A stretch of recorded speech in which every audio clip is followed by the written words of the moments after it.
mind when you hear the word Antarctica? Most likely, cold, snow, ice, and penguins. Yet, this is one of the least explored regions in the world that hides many strange and unique things. Check them out.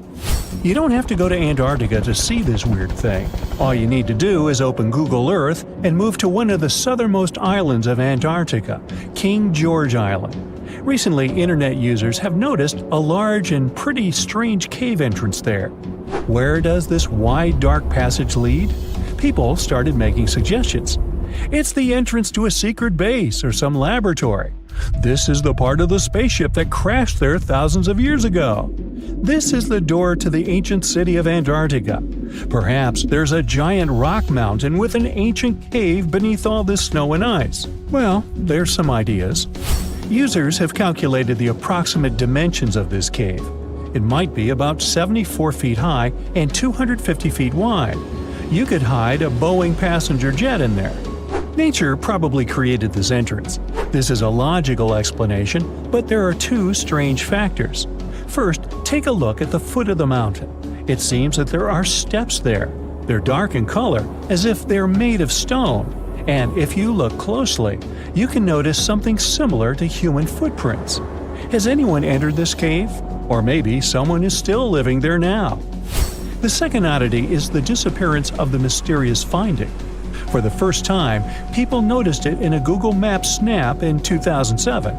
Then the entrance disappeared. Then it reappeared a few years later. After that, it vanished. And in 2022, people saw it again.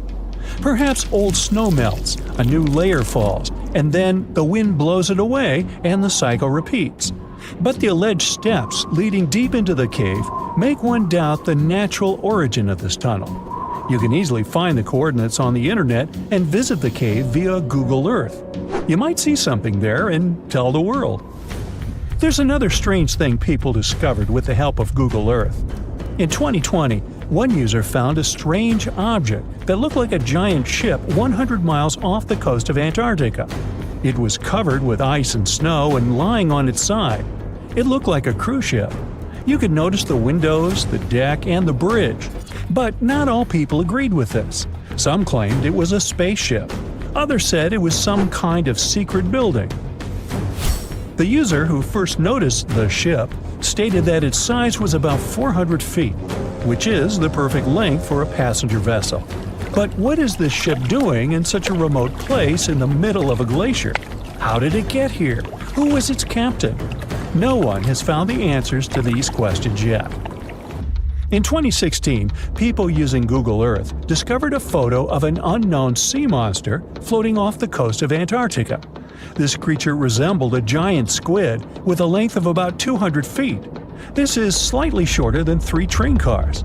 Just imagine this kraken swimming in Antarctica's dark, icy waters and dragging to the bottom everything it meets on its way. Maybe it's the great and terrible Chulu, or one of its offspring. You will quickly notice this blood-red waterfall among Antarctica's endless, dazzling white landscapes. Don't worry, it's not blood. For many centuries, the waterfall has been painting snow in a bright red color. The stream flows straight out of a white iceberg. Let's look inside and find out what's happening there. Millions of years ago, there was a small crystal-clear pond, but then a glacier formed around it. A thick layer of ice and snow blocked sunlight, heat, and oxygen access. For millennia, the reservoir remained in this cold vacuum. But at one point, the water made a hole in the icy wall and broke out. When this salty water comes into contact with oxygen, it immediately turns scarlet or rusty. Antarctica is the only place where you can find such a unique natural phenomenon. One of the driest places on Earth is located in Antarctica. It's one of the most lifeless deserts in the world, the McMurdo Dry Valleys. In this desert, you won't see the scorching sun, hot sand, and cacti. A desert means a place with a lack of precipitation and life. The McMurdo Dry Valleys meet these parameters. But this place is also unique for Antarctica, since you won't find glaciers there. Despite the frost, ice can't form in the desert because it hasn't rained for millions of years there. It also never snows. A strong wind coming from the mountains reaches speeds up to 200 miles per hour. It would be difficult for you to stay on your feet there. The wind is filled with moisture. It heats up and evaporates all the liquid and snow in the desert because of its high speed. Only dry air reaches the ground. But you can find several lakes there. They don't freeze, only thanks to the high concentration of salt. The water is so salty that large life forms can't develop there. But scientists have found microscopic organisms near the lakes. 20 million years ago, Antarctica was filled with swamps and trees and swarming with insects and animals. But now, it resembles the surface of Mars, literally. Scientists and astronauts are exploring such regions as the McMurdo Dry Valleys, since the natural conditions there are similar to those on the Red Planet. So, before you go to Mars, you can practice living in similar places on Earth. Also, scientists discovered an underwater world in the Antarctic filled with hundreds of amphipods, crustacean animals similar to shrimp. Wait a minute, it happened in the Antarctic? But the McMurdo Dry Valleys are located in Antarctica. Well, the words are very similar, but what is the difference? Oh, and don't forget the Arctic. The Antarctic is the region in the southernmost part of Earth that houses the continent of Antarctica, and the Arctic is another land altogether. They have the same natural conditions, frost, ice, and snow, but they're located in different parts of the planet. The Arctic is at the North Pole, Antarctica is at the South Pole. Now, back to the discovery. Scientists put forward theories that the ice of the Antarctic hides a vast network of freshwater rivers and lakes. And in 2022, they found a new ecosystem. Researchers explored the Antarctic Ross Ice Shelf and its underwater rivers. This is a massive piece of ice floating in the ocean. A team from New Zealand used a special drilling rig equipped with a hot water supply to drill a hole 1,640 feet deep. That's more than the height of the Empire State Building. Then, they lowered some video cameras and saw thousands of crustaceans swimming in different directions. So it seems they're very unorganized. In the waters of the Antarctic, you can also meet some of the scariest creatures on the planet. These are sea spiders. They got this name because they resemble land spiders, but they're actually a species of marine arthropods. And unlike land spiders, those in the ocean are much larger. They look like 8 strong legs without a body. One such spider can be a dinner plate in width. Some of them have no eyes and have proboscises instead of jaws. Sea spiders are poorly studied because they live in deep, cold waters. Antarctica hides many little-known animals. There are long tunnels in its glaciers leading to scary darkness. On this cold continent, people have found the remains of giant dinosaurs and other ancient creatures, such as the ancestors of modern ducks. Many underground rivers and lakes hide unexplored wildlife. Even the ice here can be weird. Take a look at these striped icebergs. They have blue, black, green, and turquoise shapes. The color depends on the conditions of the water during freezing. For example, green lines appear because of algae. Blue ones form when the water freezes too quickly. Okay, I'm freezing. Time to go thaw somewhere warmer. Hawaii. Yeah.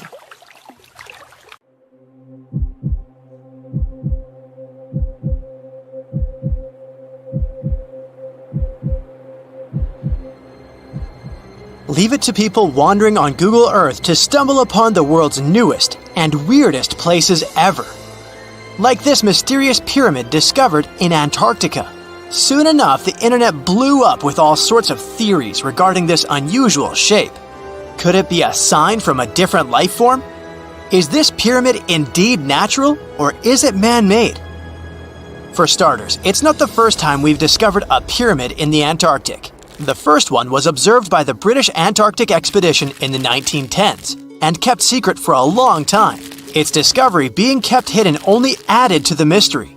A second such structure was discovered in 2016, which further increased the interest in the matter. The mystery was soon enough deciphered by scientists. These formations are just mountains. They're located near the Ellsworth Mountains, a range over 250 miles long, so they're just mountain peaks that have broken through the ice sheet. As for their particular shape, it's just a coincidence. Pyramids are found throughout nature. The Matterhorn in the Alps and Mount Balanstinder in Iceland, for example, are quite similar in terms of shape. As for the official name of these peaks, they're called nunataks, or peaks of rock peeking through a glacier or an ice sheet. Antarctica has way more incredible features, like the fact that it's home of 60 to 90% of the world's fresh water. That's because its ice sheet is the biggest on our planet, stretching across 5.4 million square miles. I'll spare you the calculations, but that leaves only 1% of the continent ice-free. Antarctica's ice reaches 2.7 miles thick at its deepest point, meaning half the height of Mount Everest. Should it ever melt completely, our sea levels would rise to roughly 200 feet. It wasn't always this cold, though. At some point in our planet's history, Antarctica had some average temperatures as the city of Melbourne has today. It took a lot of research, but scientists figured out that Antarctica's temperatures could have reached up to 62.6 degrees Fahrenheit. Sure, that was 40 to 50 million years ago, but if you think about it, it was at the same time when dinosaurs roamed our Earth. Time is also different on this icy continent. All the lines of longitude that help us calculate different time zones merge into a single point at the South Pole. Here, there are 6 months of daylight in the summer, followed by 6 months of complete darkness during the colder season. So, scientists working here stay, on average, in the same time zone they've come from.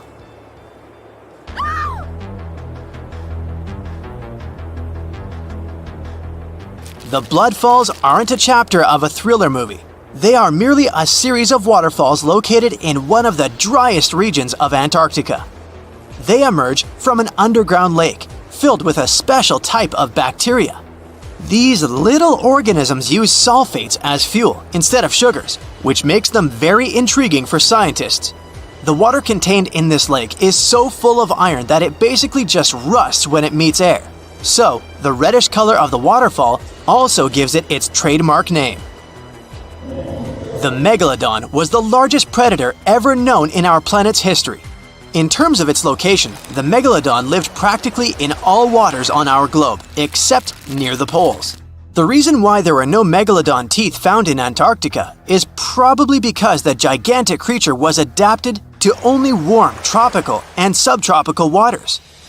If you plan to visit Antarctica by boat someday, just know you might not get there on a non-metallic boat. The hull of your transportation device must be made of either steel or aluminum to withstand the harsh weather conditions here. Antarctica isn't home to a lot of bugs. In fact, there is only one true species of insect that calls this place home. It's a wingless midge called Belgica antarctica.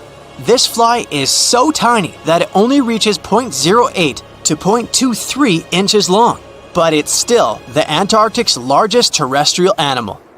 A lot of Antarctic fish also come with an antifreeze substance in their blood. They don't necessarily need it for protection against the cold temperature, but mostly against touching ice.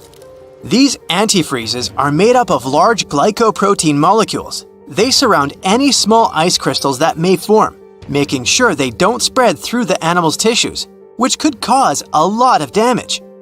They also create a sort of small pillow blocking the sharp ice crystals, so they're less likely to cause any pain.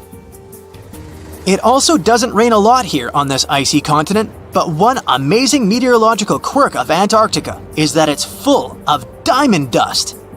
This dust is basically small ice crystals that pop out of humid air close to the Earth's surface. Think of it like an icy fog. As they flow through the air and get touched by sunlight, they begin to sparkle, making visitors here feel like they're surrounded by diamonds. It's probably the last place you'd want to go into labor, but in 1978, the first person was born here ever. Emil Marco Palma was its name, and ever since, 10 other people have been born here in Antarctica. There's a lake on this icy continent that is so full of salt, it makes it impossible for it to freeze over, even if temperatures can go as low as 5 degrees Fahrenheit.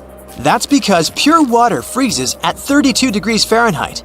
Water that has salt in it, or any other substance for that matter, will freeze, but at a way lower temperature. That lower temperature is adjustable depending on the substance itself and the amount that has been placed into the water. Antarctica was the last official continent to be discovered. It remained completely unseen until the 1820s. But it took another 20 years to confirm it was actually a continent and not just a group of icy islands. Just because it's really cold here doesn't mean you can't go on a date here. One December night, an American scientist that was posted in Antarctica logged into a dating app simply out of curiosity. He was certain no other profiles would show up, but to his surprise, he found someone soon enough. Another researcher who was stationed just 45 minutes away, by helicopter of course. They eventually got together and went on the first date in Antarctica ever recorded. Apart from ice, this continent has something else way more abundantly than any other piece of land on Earth: meteorites.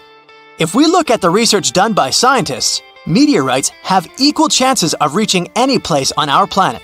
However, once they go through our atmosphere, the situation is a bit more complex. That's because different climates on our planet, like the humid ones found near the jungle, have a lot of moisture and oxygen, which will corrode most meteorites. The climate in Antarctica is really dry, so the possibility of meteorites corroding is little to none. More so, it's way easier to spot these rocks on the icy white surface of this area than in any other place on Earth. If you're not scared of the cold, you'll surely freak out when you hear about the winds here. That's because Antarctica is for the most part the windiest place on Earth. Wind speeds have been reported here to reach even 200 miles per hour.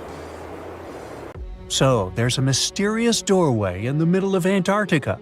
Some people think it's Bigfoot's vacation home, or a shuttlecraft from Star Trek, or maybe a door to Agartha, a mythical kingdom some people believe is located in the center of the Earth. Well, the scientists debunked all these poetic theories and explained that what looks like a mysterious doorway is located in an area of fast sea ice. It's offshore of the coast and is full of little islands with shallow water around them. When ice flows around hard rocks hidden underneath, it can create patterns that look odd but are totally normal. In this spot, the ice is thin, so the rocks underneath have a big effect on how the ice moves. The cold winds in Antarctica also shape the ice and snow and make it look like they're lines and shapes. So, the mysterious doorway is just a rocky ridge poking out because the ice has melted a little.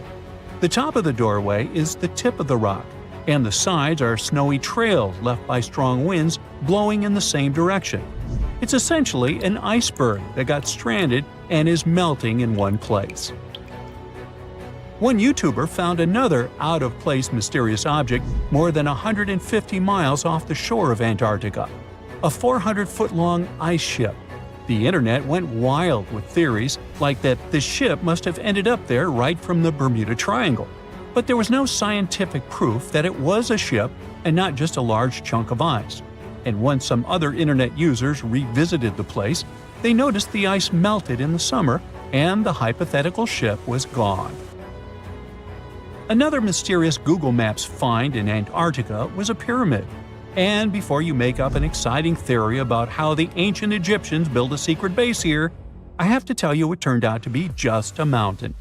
It's part of the tallest mountain range in Antarctica that stretches for almost 250 miles. It's not the first pyramid on this continent, as explorers from the British Antarctic Expedition found another unusually shaped mountain and nicknamed it the Pyramid. But this one didn't even have a pyramid shape. Here's one Antarctic find that definitely won't disappoint you: a giant ice shelf that reminded scientists of the Grand Canyon. A special submarine robot named RAN covered over 600 miles under the thick ice and brought back some amazing footage of icy mountains, valleys, flat plateaus, and swirly patterns made entirely of ice. One of the strangest things RAN found was giant bowl-shaped holes, or scoops, in the ice. Sadly, scientists lost track of the robot.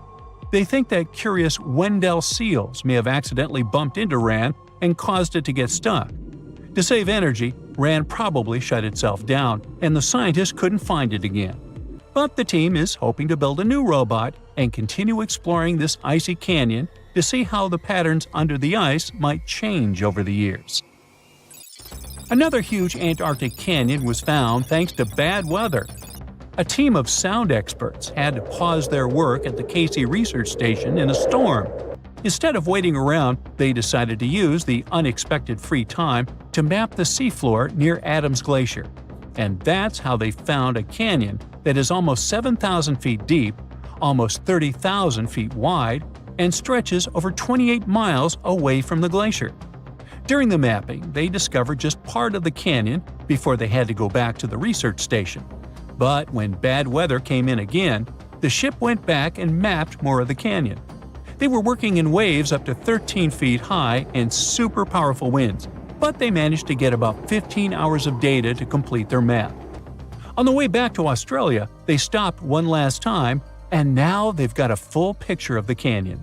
Studying it is helping scientists learn more about the history of glaciers and the interaction between the Antarctic ice sheet and the ocean. Now, there's a frozen lake in Antarctica called Lake Enigma. For a long time, people thought the lake was completely frozen solid. But during one expedition, researchers found that under the thick ice, there was a layer of liquid water about 40 feet deep. To learn more, they drilled through the ice and sent down a camera to explore what was hiding in the lake's depths. The lake's water, which they think comes from the nearby amorphous glacier through a secret underground pathway, was filled with strange microbial life. These tiny microbes lived in mats that covered the lake bed. Some of the mats were thin and spiky, and others looked like crumpled carpets, or even small tree-like shapes that grew up to 16 inches. Many of the microbes could make their own food through photosynthesis, just like plants do, and it gave the lake a high amount of oxygen. One of the coolest discoveries was a type of microbe which usually lives in low-oxygen places. Lake Enigma might be similar to environments on icy moons like Europa or Enceladus, so it could mean that these moons also have hidden water under their ice and possibly microbial life too. One more mind-boggling discovery from Antarctica is tiny pieces of amber in mudstone, found here for the very first time. It took scientists years of studying incredibly well-preserved fossilized roots, pollen, and spores that they found back in 2017. Amber proves that resin-producing trees once grew in Antarctica, part of a lush rainforest that existed near the South Pole during the mid-Cretaceous period. Back then, disclaimer, I wasn't around then, the trees would have had to survive through months of darkness during the long Antarctic winters. Scientists believe they adapted by going dormant for a long time. The amber pieces the scientists found are tiny, but they are beautiful shades of yellow and orange with bumpy surfaces that show how the resin flowed out of the trees.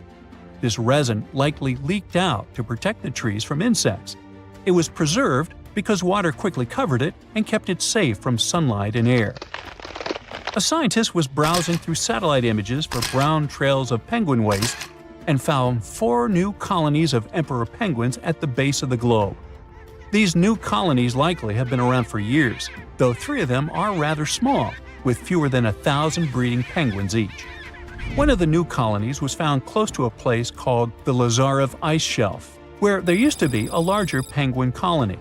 They thought this colony went extinct in 2019, but it seems the penguins have just moved a bit because of changing sea ice conditions. So studying them can help us learn more about how emperor penguins adapt to changes in the environment. Now, there used to be a giant river system in Antarctica 40 million years ago. Researchers found proof of it after studying soft sediments and hard rocks from the frozen seabed. They looked at tiny bits of radioactive elements, like uranium and lead, and learned that the deeper dirt came from the time of dinosaurs. The dirt closer to the surface was younger and had an interesting pattern, like the kind you see in river deltas today, such as in the Mississippi River or Rio Grande. Scientists found tiny signs of life in the sand. The river that once flowed here started in the Trans-Antarctic Mountains and traveled 930 miles before it reached the sea. Researchers kept studying newer layers of dirt from about 20 million years ago. They hope this will help them predict what the Earth's weather patterns might be like in the future. Consider Lake Enigma. What a fitting name! It's already strange enough because it's not even supposed to exist. But now, we stumbled upon actual life deep beneath it. And this just might help NASA in their search for life in outer space.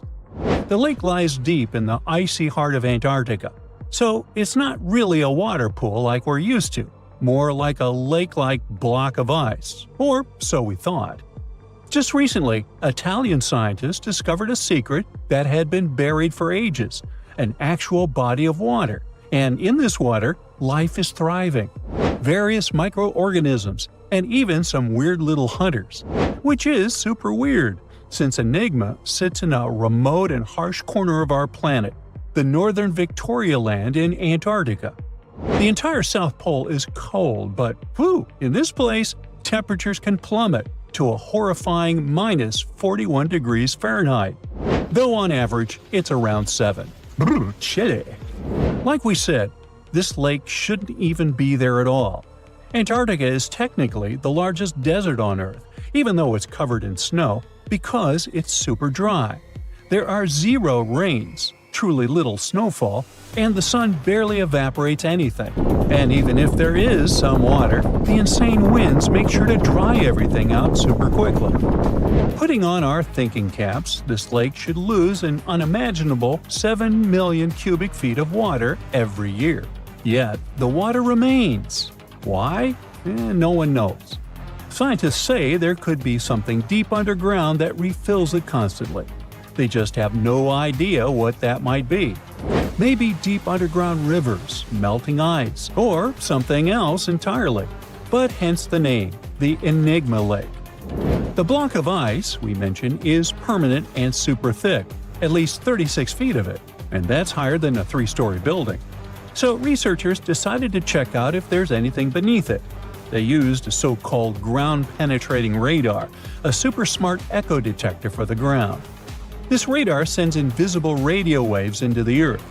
When they hit something underground, like rocks, water, or anything else, they bounce back to the device. By measuring how long it takes for the signal to return and how strong they are, we can determine the distance and what exactly the radar hit. That's how animals like bats, whales, and dolphins can see underwater. And we humans stole this cool nature idea to research buried structures and hidden caves. Scientists used this device all over the Enigma surface. This way, they were able to create an entire map of this under-ice world beneath.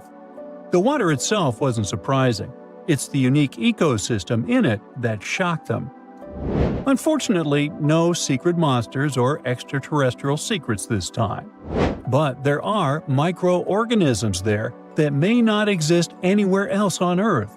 Somehow, these creatures have managed to survive in complete isolation and extreme cold. It's not that we don't know these microorganisms, we've met them before, just not exactly like this. There are a couple groups hanging out down there. The first one is Bacteroidota. They love breaking down complex molecules, especially in your stomach, and help digest tough plant fibers. They mostly hang out inside us, but in the outside world, we might occasionally find them in soils and oceans. Then Actinobacteriota, genius chemists among bacteria. They decompose organic materials and help the soil get healthier.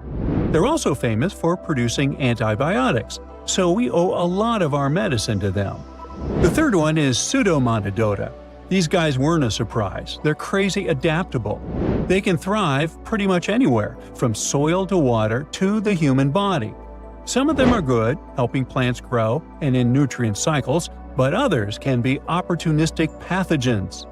Bad guys. But what is actually a surprise is that Lake Enigma has tons of passibacteria. They're ultra-small even for microorganisms and can barely do anything themselves. So they prefer to live in symbiosis or be little parasites, relying on their hosts for nutrients and other necessities. All these little chompers might be ancient. They could be remnants of a time before the lake froze over completely, which is hundreds of thousands of years ago. It's simply weird to encounter these bacteria in the Enigma Lake, especially the little parasites. Passibacteria usually love low-oxygen environments, but this lake is very oxygen-rich, not even mentioning an almost 40 feet of ice above. So all this means that even though we know who these guys are, this specific species might be new to us. They could have evolved with some unique adaptations and abilities, using the lake's unusual chemistry. They probably rely on a super simple and delicate food web. Some of the microorganisms produce energy from light, well, whatever light gets down there, or the lake's chemicals. The symbiosis guys most likely survive by living on or inside their neighbors. Yep, these microscopic creatures hunt each other. Nope, things can't be peaceful even in a place like that. If we find out what their secret to survival is, we might learn more about chemistry, medicine, and even extraterrestrial life.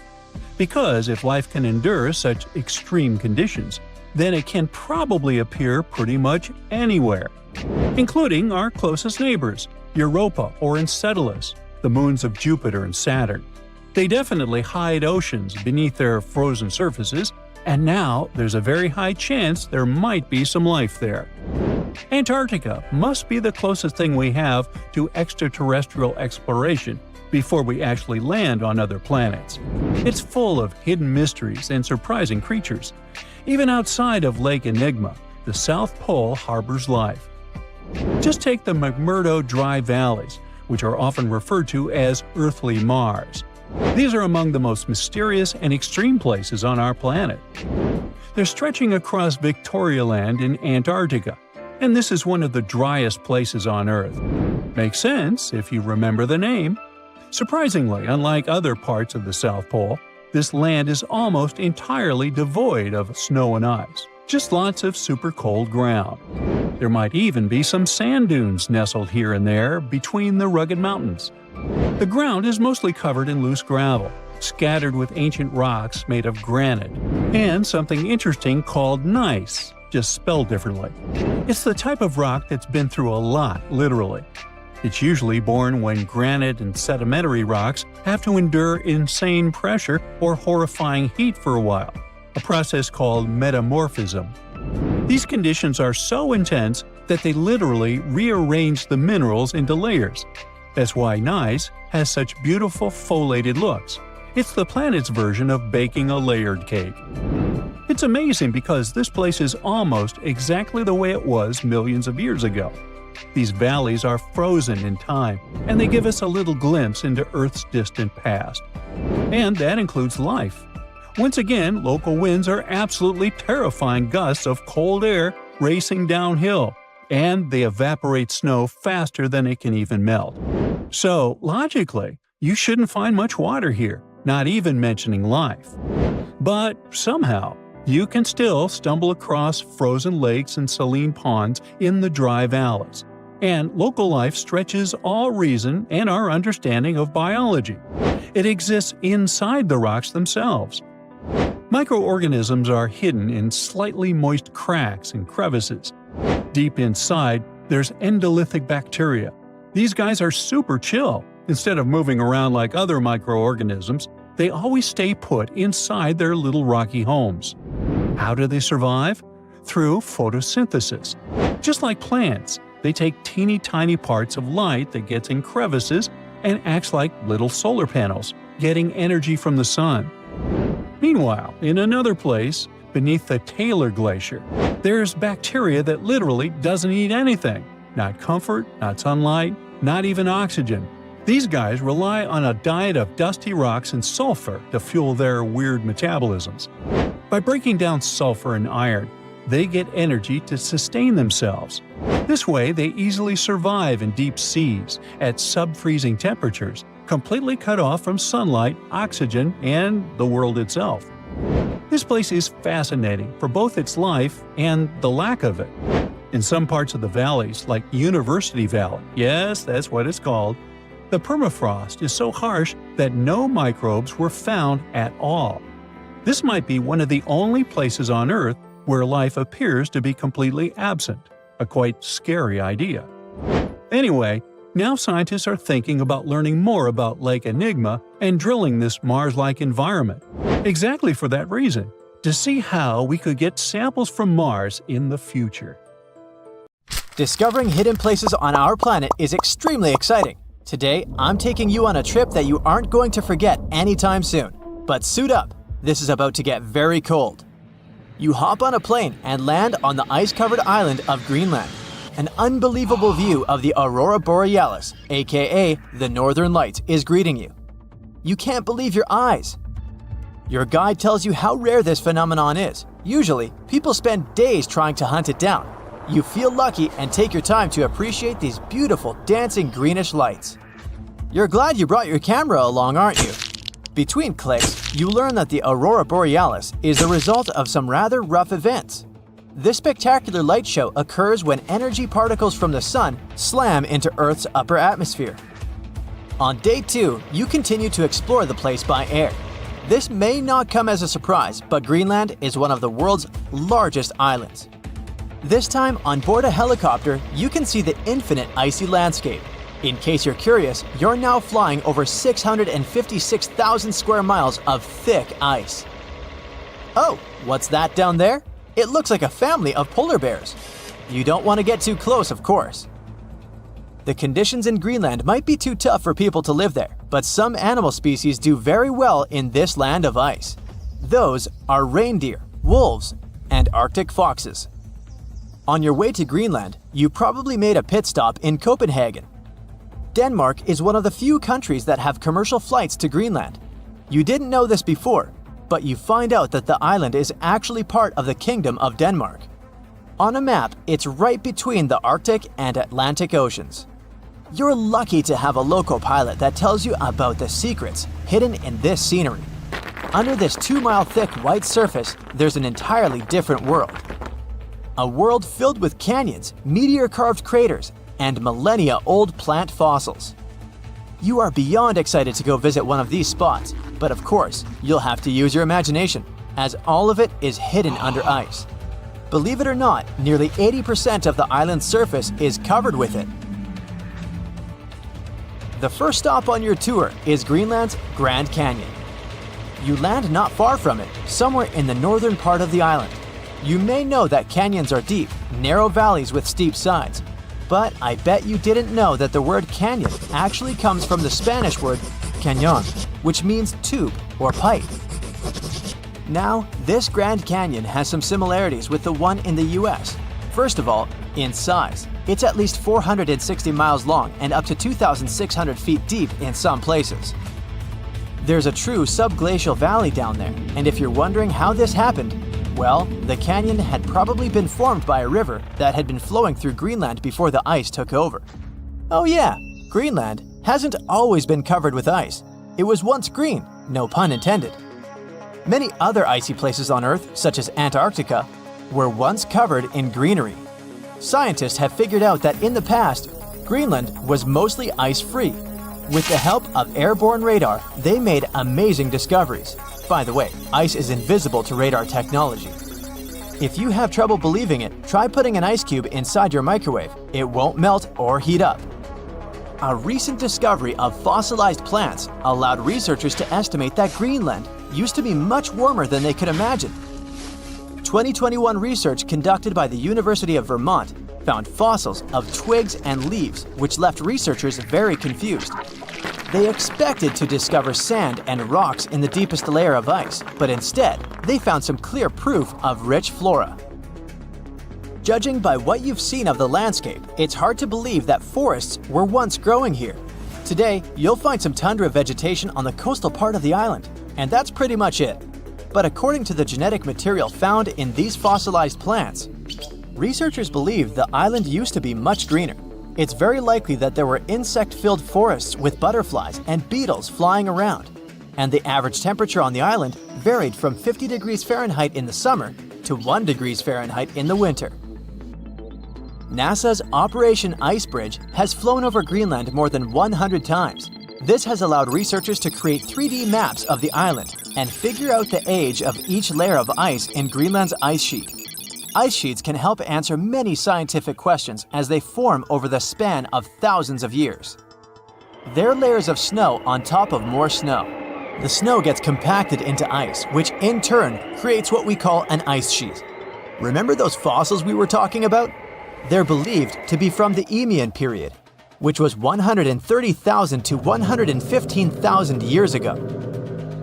According to the groundbreaking 3D footage from NASA, we can see 3 distinct climate periods within the ice sheet.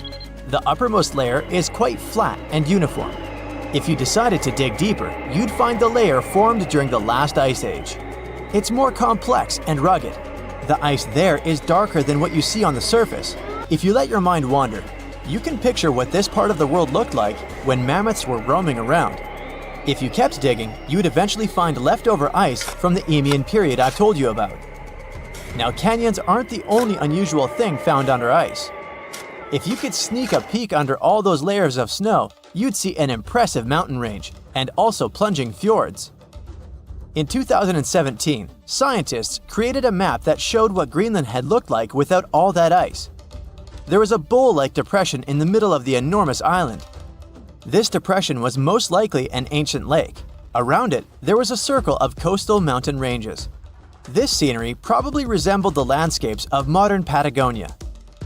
Big mountains with snowy tops surrounding crystalline lakes. This ancient lake in Greenland is a wonder on its own. Imagine a pit the size of Rhode Island and Delaware put together. The lake is believed to have covered over 2,700 square miles, and back in the day, it was fed by at least 18 different streams. These crystalline blue waters were surely very inviting, and freezing of course. But if you ended up going for a swim, I'd say be careful, as the water could get up to 800 feet deep in some places. On day 3 of your adventure, you discover a true under-ice water park. While you're wandering around the ice-covered island, your guide tells you to be mindful of the cracks in the surface. These cracks are responsible for the modern-day aqua lounge going on down there. Meltwater and rainwater flow down the cracks in the ice all the way down to the riverbeds. This forms a landscape of jewel-like lakes and streams filled with crystalline water. Researchers estimate that about 60 small under-ice lakes exist there. And yes, they're actual lakes. Perhaps one of the most impressive hidden features on this island is a meteor crater. Under the Hiawatha Glacier, you can find a 19-mile-wide impact crater big enough to swallow the city of Washington. Apparently, a mile-wide iron asteroid struck Earth's atmosphere within the past 100,000 years and chose Greenland as its landing point. If anyone had been around to see it, they'd have witnessed a real show, a white glowing fireball cutting through the sky. Scientists speculate that if it had landed on an ice sheet, it certainly vaporized both water and stone. Someone standing hundreds of miles from the impact site would have heard a deafening thunderclap and experienced hurricane-force winds. But it actually makes sense. The approximate speed of meteors entering Earth's atmosphere is 45,000 miles per hour. For comparison, that is 2.5 times the speed of a spaceship. It's bound to make some noise and leave a huge crater in the ground. Do you know that NASA explores not only stars, planets, galaxies, or black holes? Hard to believe, but yes. The agency also works on discoveries here on our home planet Earth. So what has NASA recently discovered? Is there life under the ice? While they were analyzing data recently, they discovered something unbelievable hiding under Antarctica's ice. And this discovery not only changes everything we know about the whole water system of the Earth, but it may also help with research about life in space. Humankind's existence might depend on understanding Antarctica and its secrets. So, the recent discoveries reveal vital information about our survival.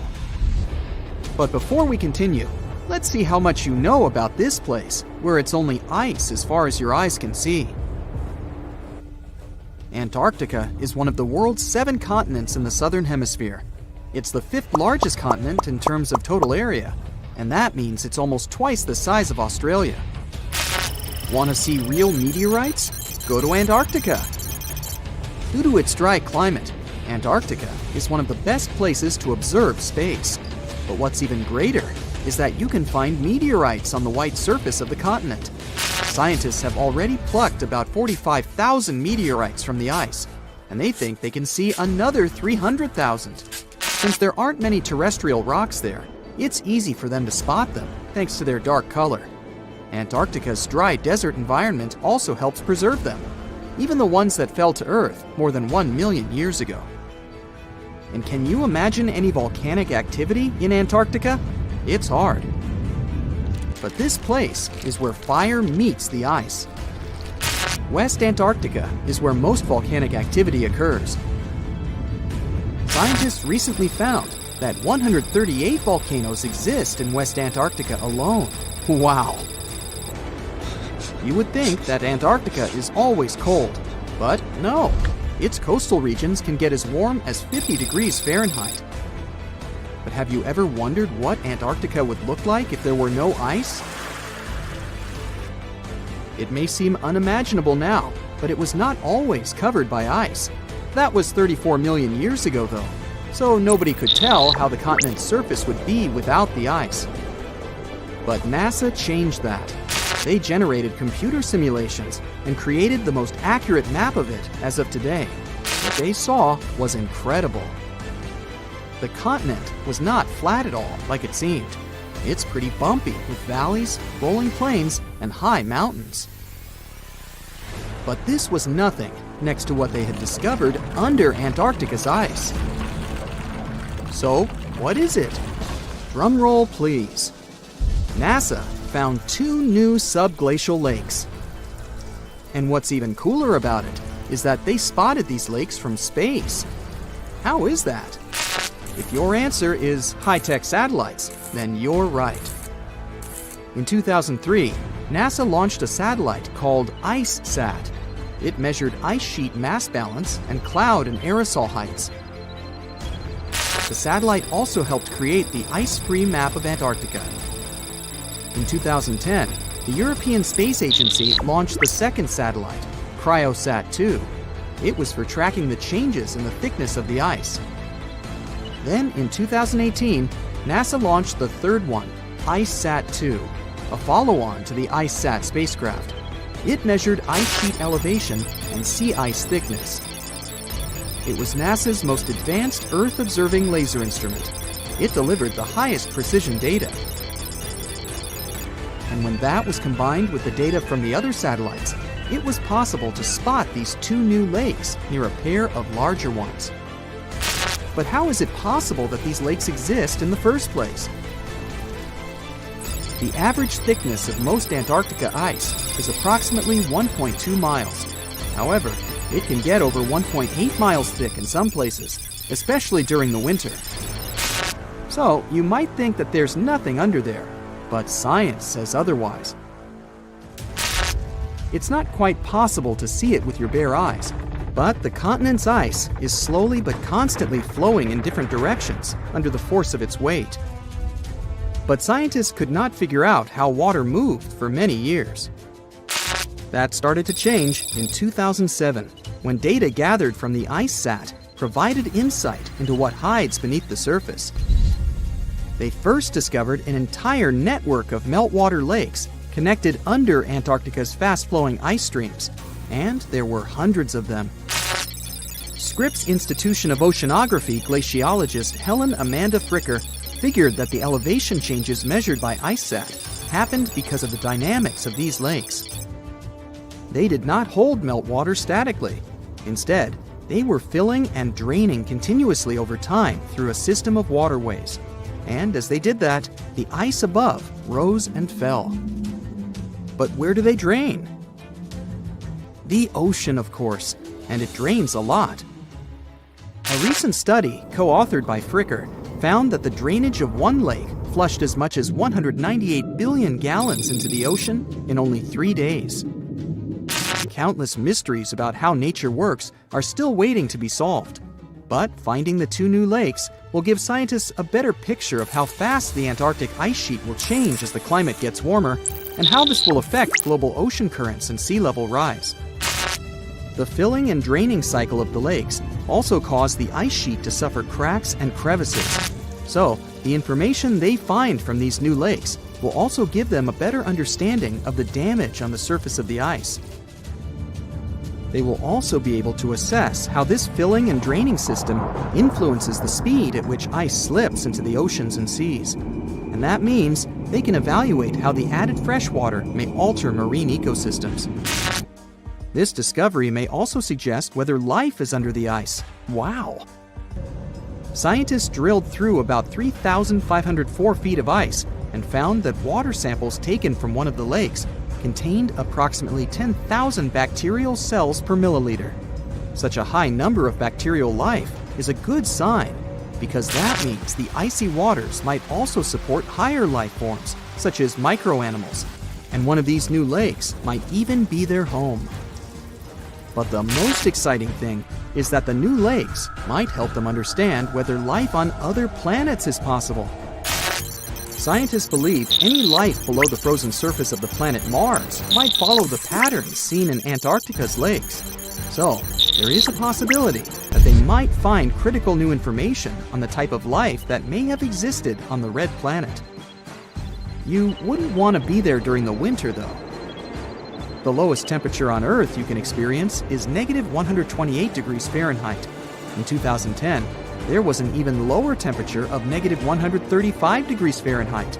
And you may feel this cold much worse due to the strong and dry winds. Did you know that the size of the ice surface on Antarctica also changes throughout the year? It's about 1.2 million square miles during the summer, but when it's winter, it grows to 7.3 million square miles. Yet, despite the change, it remains the largest piece of ice on Earth. Sorry, Arctic, you lose. Do you know these cute little penguins? Consider these animals the locals because there is no native population in Antarctica. It's a no man's land because no single country owns it. But do you know who really owns it? 5 different species of penguins, seals, and killer whales. Ha. Despite the continent's harsh conditions, you can visit it as a tourist for fishing and research purposes. Around 5,000 people reside on the continent during summer at research stations. But when winter comes, the number naturally drops down to 1,000. Antarctica's ice blanket makes up 70% of the world's freshwater reserves. Imagine what would happen if it melted. The global sea levels would be raised by almost 200 feet. This sleek, state-of-the-art submarine named Ran was sent to explore the depths of Antarctica. But as soon as it discovered something, it mysteriously disappeared. So, what happened? It all started when scientists wanted to explore one of the most remote and mysterious places on Earth, the Dotson Ice Shelf in West Antarctica. This ice shelf, silent giant, stretches 30 miles wide. That's almost the length of New York City. It stands between 2 icy promontories, the Martin and Bear Peninsulas, and it hides an entire world of geological mysteries. If you think that Antarctica is nothing but a desert of super thick snow and ice, you're wrong. There are entire landscapes hidden deep down there. The underside of the Dotson Ice Shelf is a rugged, dynamic terrain shaped by the slow, relentless forces of nature. There are towering ice formations, deep troughs, and bizarre structures stretching for hundreds of feet.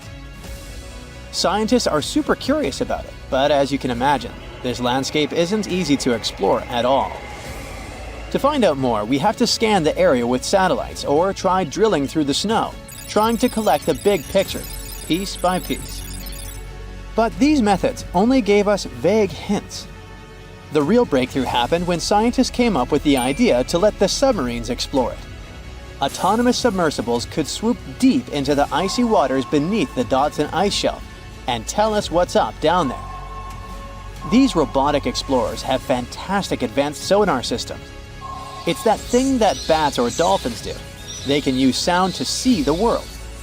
Basically, they send out sound waves underwater, and when those waves hit something like the ice shelf above or the seafloor below, they bounce back to the system. Animals feel how long it took for the sound waves to return and how they changed. And this helped them understand what's located where. For example, clicks that dolphins send out tell them where the fish are. We copied this crazy evolutionary trick and adapted it to our underwater exploration. Only our version is much cooler, with a higher level of precision, so we created detailed maps of the environment. The Ran submarine was one of those robotic explorers. It was named after the Norse deity of the sea. Ran had been meticulously programmed to navigate a treacherous landscape of Antarctica. But even with all this training, its journey led to an unexpected and eerie end. In 2019, Ran was sent to explore the depths beneath the Dotson Ice Shelf. It was a hero, the first one to go on a mission like this. The team said it was like seeing the other side of the moon. For 27 straight days, it worked tirelessly. It traveled over 620 miles beneath the thick ice. That's like a journey from Paris to Berlin. RAN went further and deeper than anyone could have imagined. At one point, it reached over 10 miles into the glacier's belly, and what it discovered down there was astonishing. Scientists thought there would be some smooth, uniform ice surfaces, but RAN revealed an underside marked by huge cracks, ridges. There were formations that looked like sand dunes, frozen in time. And finally, it found some mysterious swirling and teardrop-shaped patterns. They all looked more like art than geology. This actually tells the story of ice shelves and the ocean around it. Warm water sneaks in under the ice and melts it from below. Sometimes it smooths the ice out, but other times it carves out these weird, uneven shapes that look like patterns and drawings. And some of these shapes are huge, over 1,300 feet long. That's about 3.5 football fields. The reason why they look like swirling doodles is because the Earth spins. It makes the water turn in special ways, bending the shapes and drawing these spirals. It's called the Coriolis effect. Imagine you were on a merry-go-round and tried to throw something like a ball. It would go in a curve, not a straight line. Same thing happens with the water on Earth. Later, scientists found similar patterns in other Antarctic ice shelves, though they weren't as epic as the ones under Dodson. But RAN also discovered something horrifying. Turns out that these warm waters, aside from being great artists, are also a huge danger. The Dodson ice shelf isn't just hanging out serenely on the sea. It's part of a very delicate system and acts as a protective barrier that holds back huge glaciers in West Antarctica. The ice shelf is floating on the ocean, but it's still connected to the land. As warm water sneaks underneath it and the ice melts, the Dodson can't hold on to the land as tightly anymore.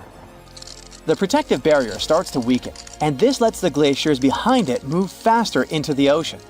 When those glaciers flow into the sea, they add more water, which could cause sea levels to rise, eventually changing our coastlines. RAN stumbled upon huge pockets where the ice was melting at alarming rates, all due to powerful underwater currents. It was like seeing a ticking clock on the glacier. The stakes were high, but luckily the submarine was ready. This time, it managed to return. And then, it worked for 5 more years, helping scientists with tons of useful data. The missions were daunting. There could be periods where RAN slipped into the pitch-black cavity beneath the glaciers, spending 24 hours without communication. But it was mapping every peak and every valley. It gained experience from over 40 missions below ice.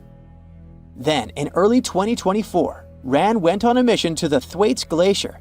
The mission was bold from the start. This place is also ominously referred to as the Doomsday Glacier. It's called that because it's slowly melting and has the potential to raise sea levels worldwide if it collapses, causing catastrophes everywhere. That's why RAN was dispatched to explore its underbelly, a place that had never been mapped so intricately before. The idea was to uncover the glacier's secrets, study how rapidly it was melting, and why. This was RAN's second time exploring Thwaites. During the previous visit, it became the first sub to ever map the glacier's underside.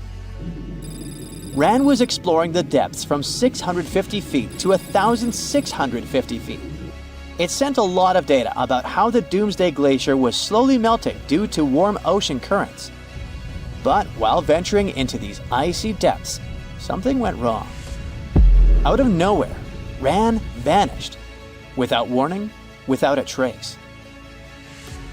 One moment it was sending back crucial data, and the next, it had slipped into the abyss. No distress signals, no final transmission, and it didn't return to the point it was supposed to. People sent extensive searches, helicopters soared overhead, drones buzzed through the frozen skies, but no sign of the submersible emerged from the glacier's grasp. After a while, RAN's batteries would certainly run away. So at this point, it had definitely been swallowed by the abyss beneath 1,500 feet of ice. That was a huge and sad loss for the scientific team.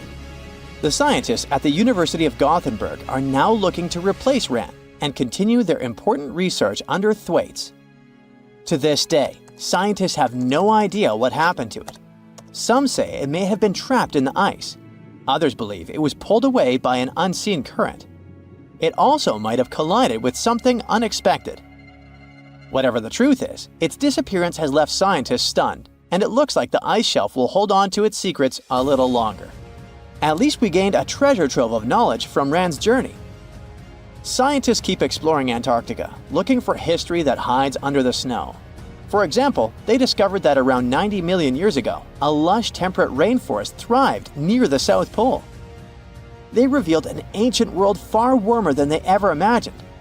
Deep in Antarctica, they unearthed fossilized roots, pollen, and spores preserved in the soil. All this shows that there was a swampy rainforest that flourished despite months of polar darkness.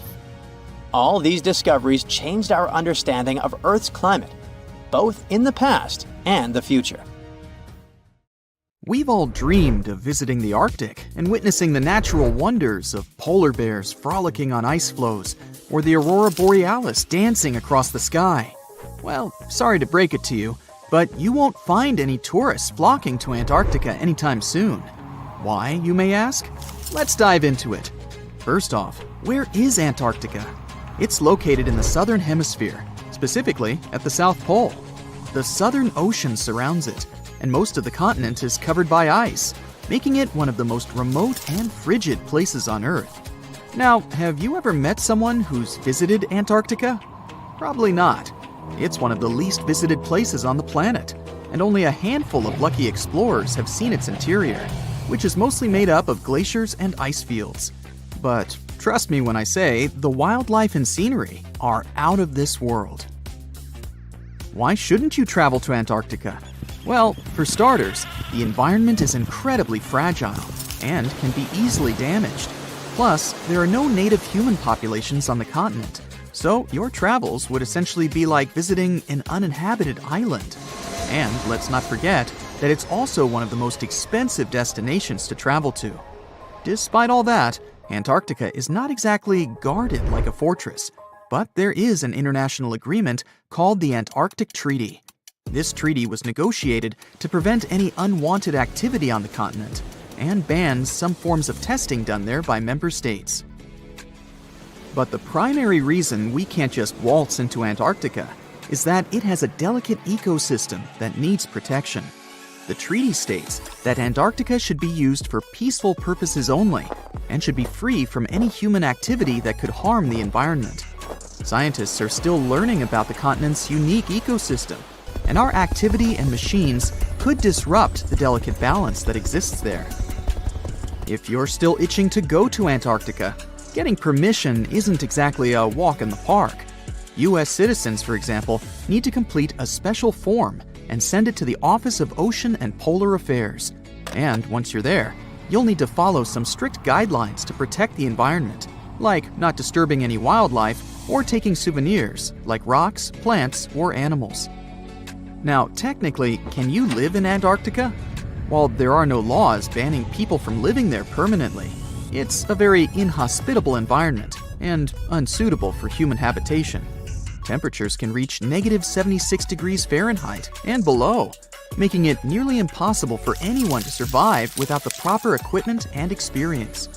Plus, the nearest piece of land is over 1,000 miles away, making any inhabitants completely cut off from the rest of the world. Who knows?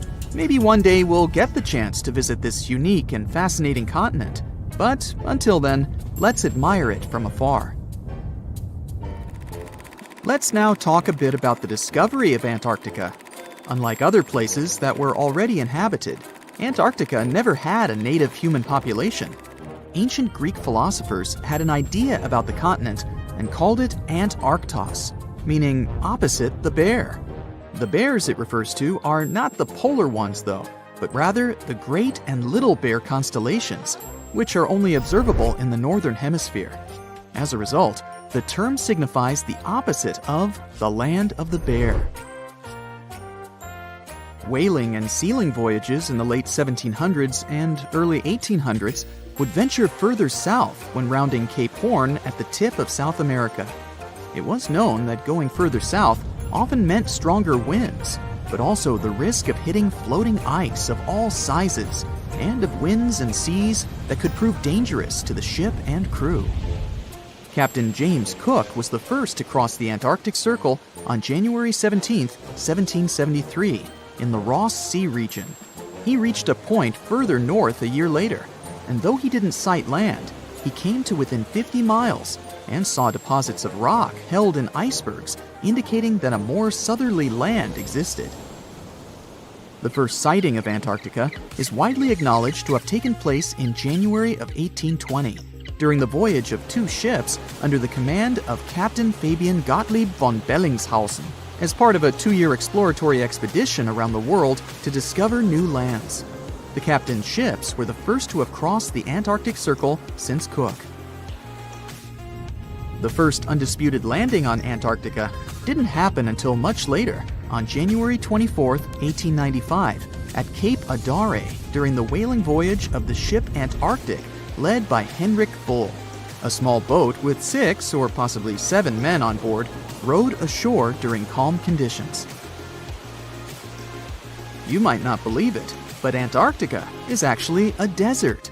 With all that ice, you'd think it'd be like a winter wonderland with snowball fights and hot cocoa all day long. When we think of deserts, we picture camels and cacti and people struggling to find water. But in Antarctica, it's a whole different story. The struggle isn't to find water, it's to find anything that's not covered in ice. And the average rainfall has been just over 0.4 inches in the past 30 years. That's like a few drops of rain compared to what we're used to.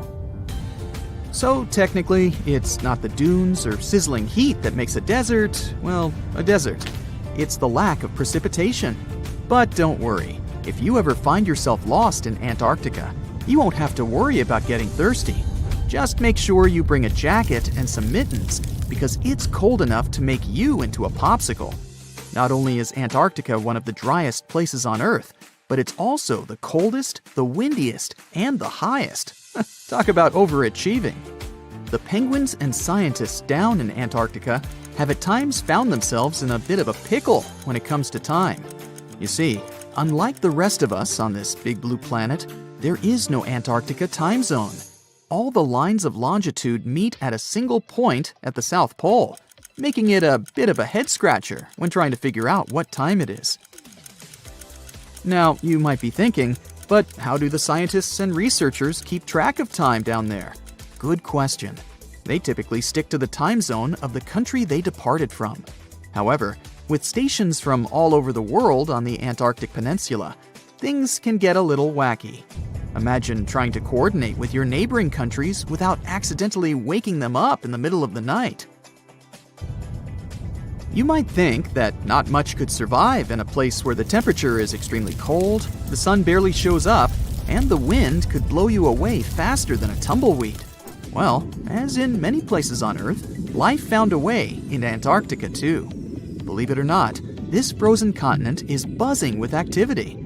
It's home to billions of krill, which in turn attract lots of seals and more penguins than you can shake a fish at.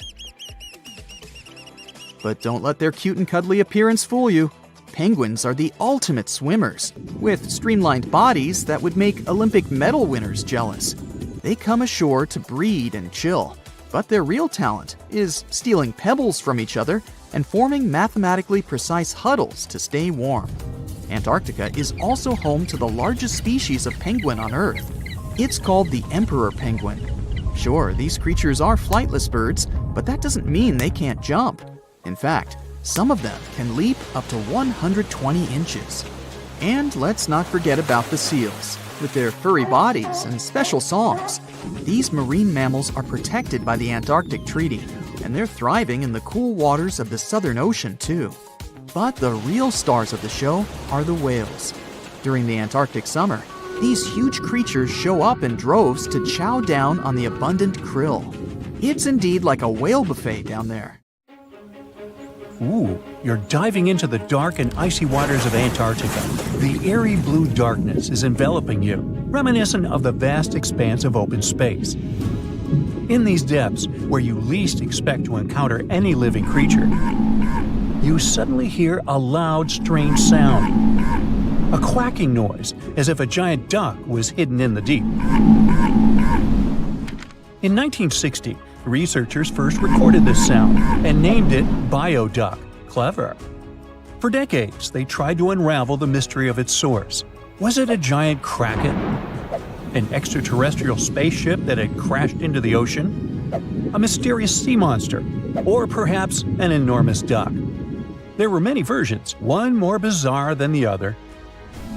Oceanographers detected similar sounds in other locations as well, off the western coast of Australia and near New Zealand.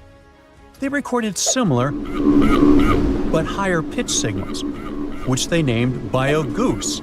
It seems the creepy atmosphere of the story disappears with such names.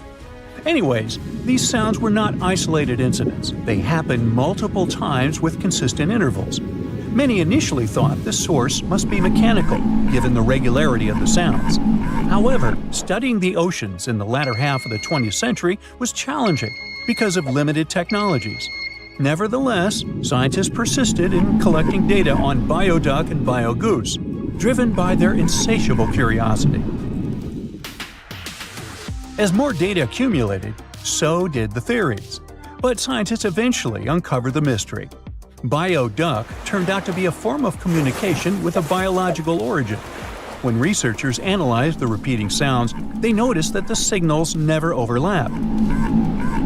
One source would speak while the others remained silent, suggesting a form of communication. The question remained, which ocean creature possessed such an extraordinary method of communicating through varied frequency sounds? The answer, as many have guessed, is whales.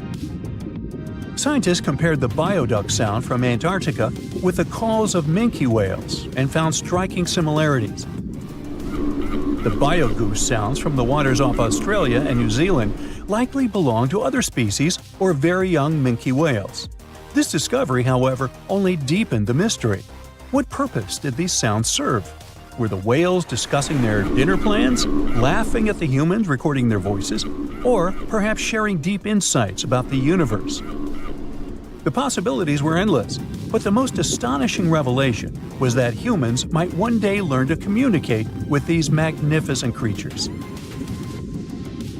Communicating with whales is no longer a far-fetched idea. Scientists from the University of California have already established contact with a humpback whale named Twain. In a groundbreaking experiment, researchers conducted a 20-minute conversation with the marine mammal. Here's how they did it. The specialists went on a marine expedition to the coast of Alaska, where they recorded the sounds of a group of humpback whales. Then they played these sounds through speakers, sending the signals back into the ocean. The recorded sounds resembled a greeting, like, "Hey, what's up?" but in the whale language. These greetings are used by whales to call each other or indicate their location. Now, soon after sending the signals, the researchers received a response. Twain approached the boat, circled it, and replied with a "hey" of its own. This marked the beginning of the first ever human-whale conversation. For 20 minutes, the scientists sent 36 signals to Twain, and each time the whale responded. Moreover, it waited for time intervals before answering. That is, the team received a response from the whale, waited 10 seconds, and turned on the sound again. Researchers then waited 10 seconds and answered. It seems that Twain was a very delicate interlocutor. Maybe it was a gentleman in the whale world, who knows? Or maybe it was simply intrigued by the unusual interaction. The signals used in this communication belonged to a group of whales that included Twain. It's likely that the researchers had recorded Twain's own sounds and used them to communicate with it. In a sense, Twain was conversing with itself. Now let's continue our journey and venture into the deepest oceanic trench on Earth, the Mariana Trench. A quick reminder, the Mariana Trench is a colossal chasm in the ocean floor, stretching over 1,500 miles south of Japan and reaching a depth of nearly 36,000 feet at its deepest point. To put that into perspective, the height of the Burj Khalifa, the world's tallest building, is like 1/10 of the Mariana Trench's depth. Now imagine this. In this deep, dark abyss, scientists recorded a strange sound.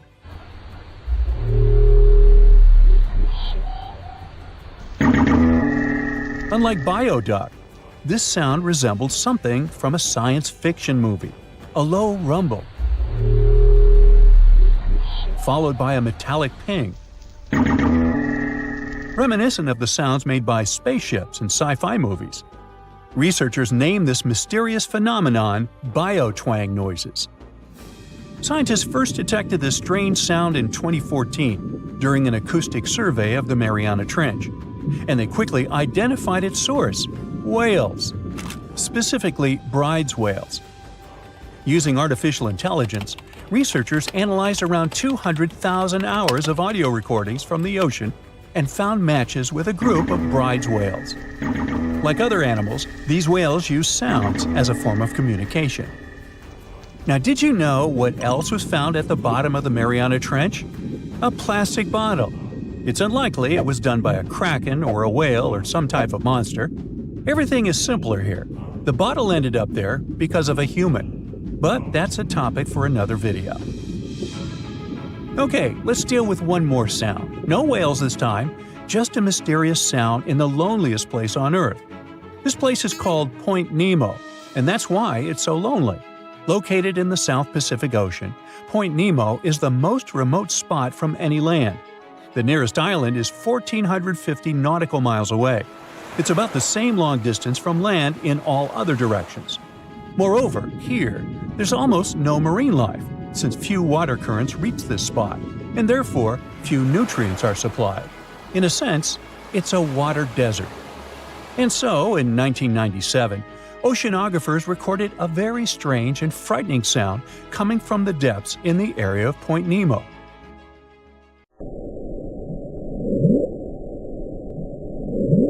It was something gigantic and scary. People called it the bloop. As soon as journalists found out about this phenomenon, people around the world began to invent the most fantastic versions. The most popular of them was that the sound source was a giant sea monster, kraken, or some other creature. The hype around the bloop didn't last very long. Scientists managed to find out the nature of the mysterious noise. It turned out it belonged to an iceberg. When they crack and collapse, they create powerful ultra-low frequency sounds that can be heard from a very long distance. To confirm this version, scientists recorded the sounds of other icebergs and heard something similar to the bloop. Oh, by the way, Point Nemo is so lonely that space agencies drop out-of-service satellites here. Space objects just fall in the water. There's a 99% chance that no animal or human will be harmed by falling debris in this lonely place.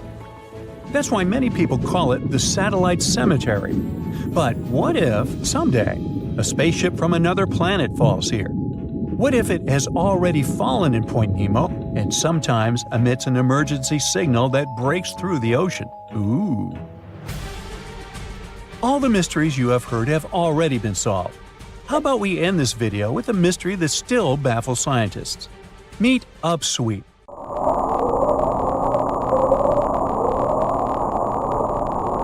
One of the most mysterious sounds ever recorded in the ocean.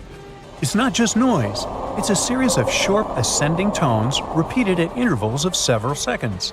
It was first discovered in 1991 using hydrophones installed in the Pacific Ocean.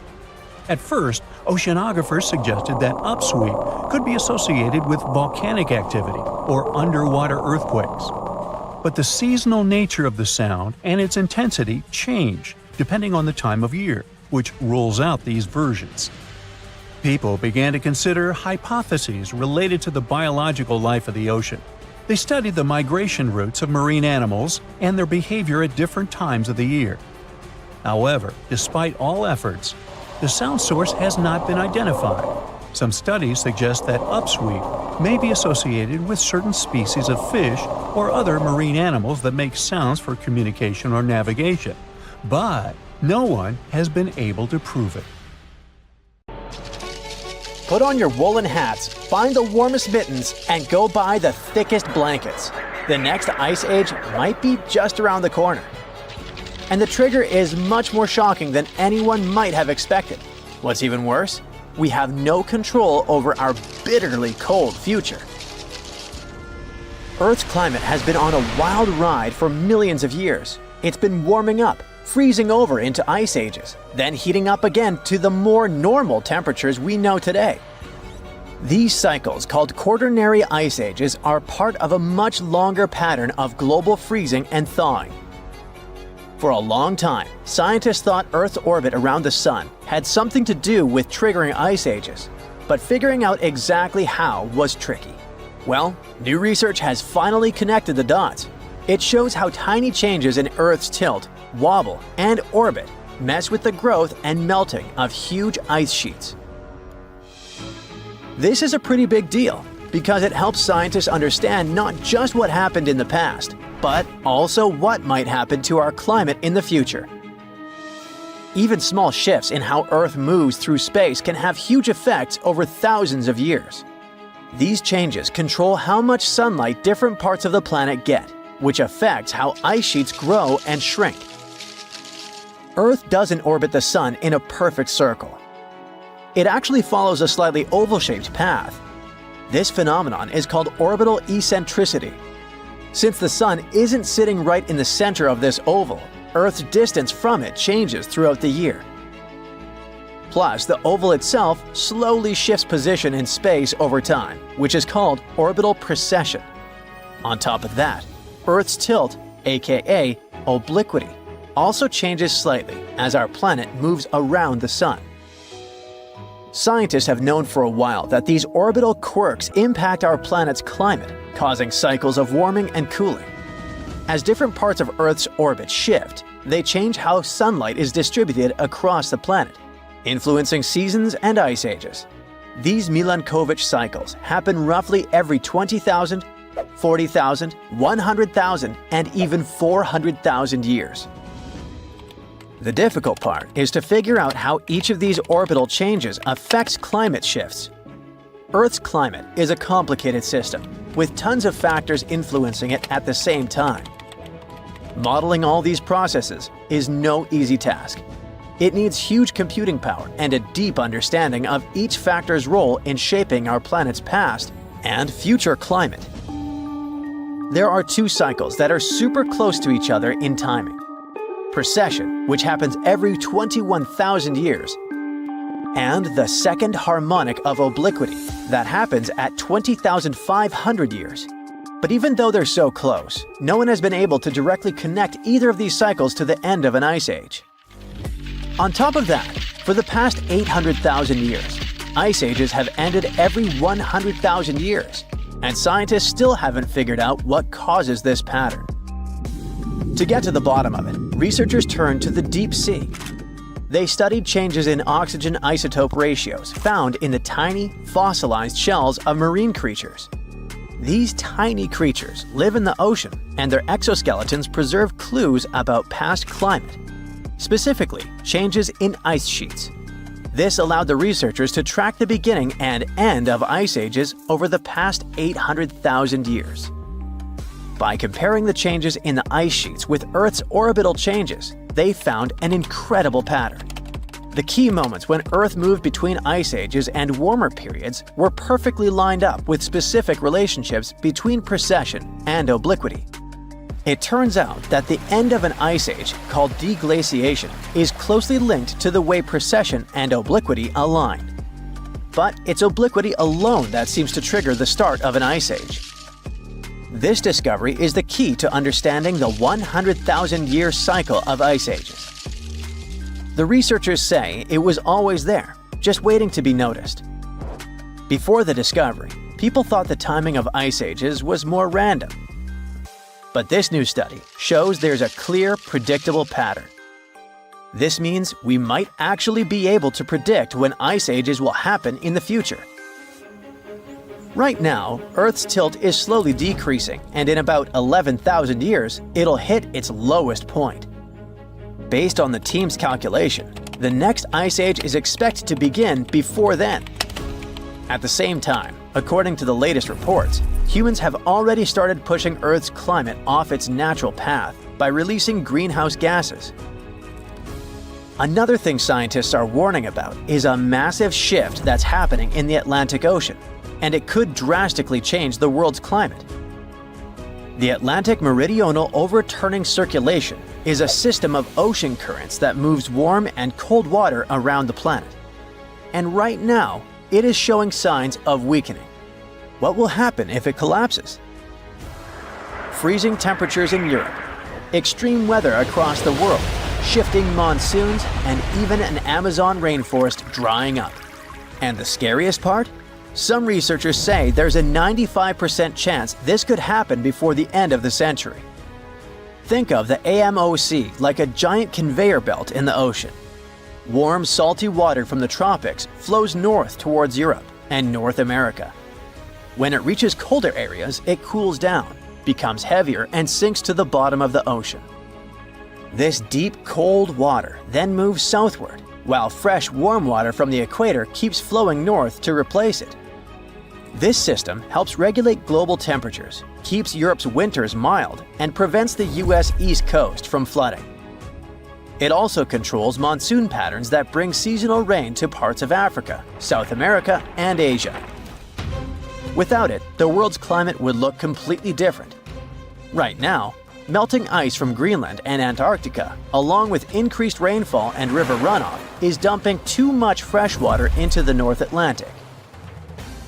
Since fresh water is lighter than seawater, it disrupts the sinking process that keeps the AMOC moving.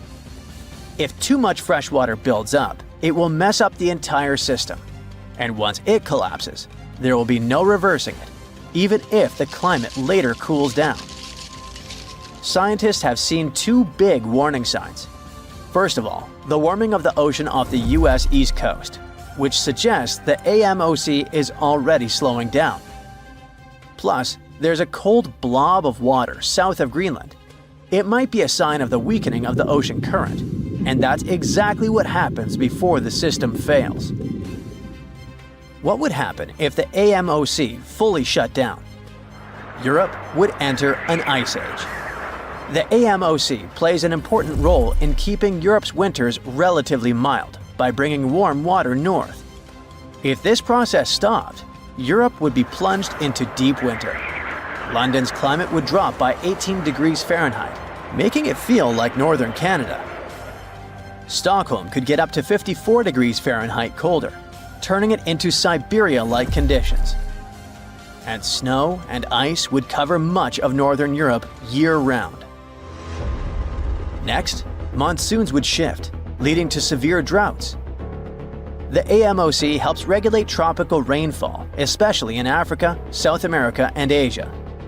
If it collapsed, West Africa's monsoons would shift or disappear, leading to devastating droughts and a massive food crisis.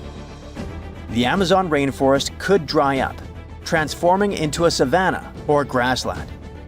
In India and Southeast Asia, monsoon rains would disappear, and millions of people rely on them for agriculture. The US East Coast could see catastrophic flooding. With the AMOC weakening, water is already piling up along the US East Coast, triggering higher sea levels and stronger hurricanes. If the system shut down, sea levels would rise by up to 3.2 feet, which would make the coastal cities more vulnerable to flooding. Finally, hurricanes and extreme storms could become even more powerful because of warmer waters along the coast. Now, how close are we to disaster? For thousands of years, the AMOC has remained stable, but recent studies suggest it's weaker now than at any point in the past 1,600 years. Ocean temperatures are hitting record highs, and many researchers believe we are dangerously close to the tipping point. A study published in Nature claims that if greenhouse gas emissions continue at their current pace, there's a 95% chance that the AMOC will collapse before 2100. So, in the end, will the sun be to blame for destroying our planet? Or how about a huge meteorite? Or some kind of disease? Probably not. It seems that life will disappear for a very unexpected reason.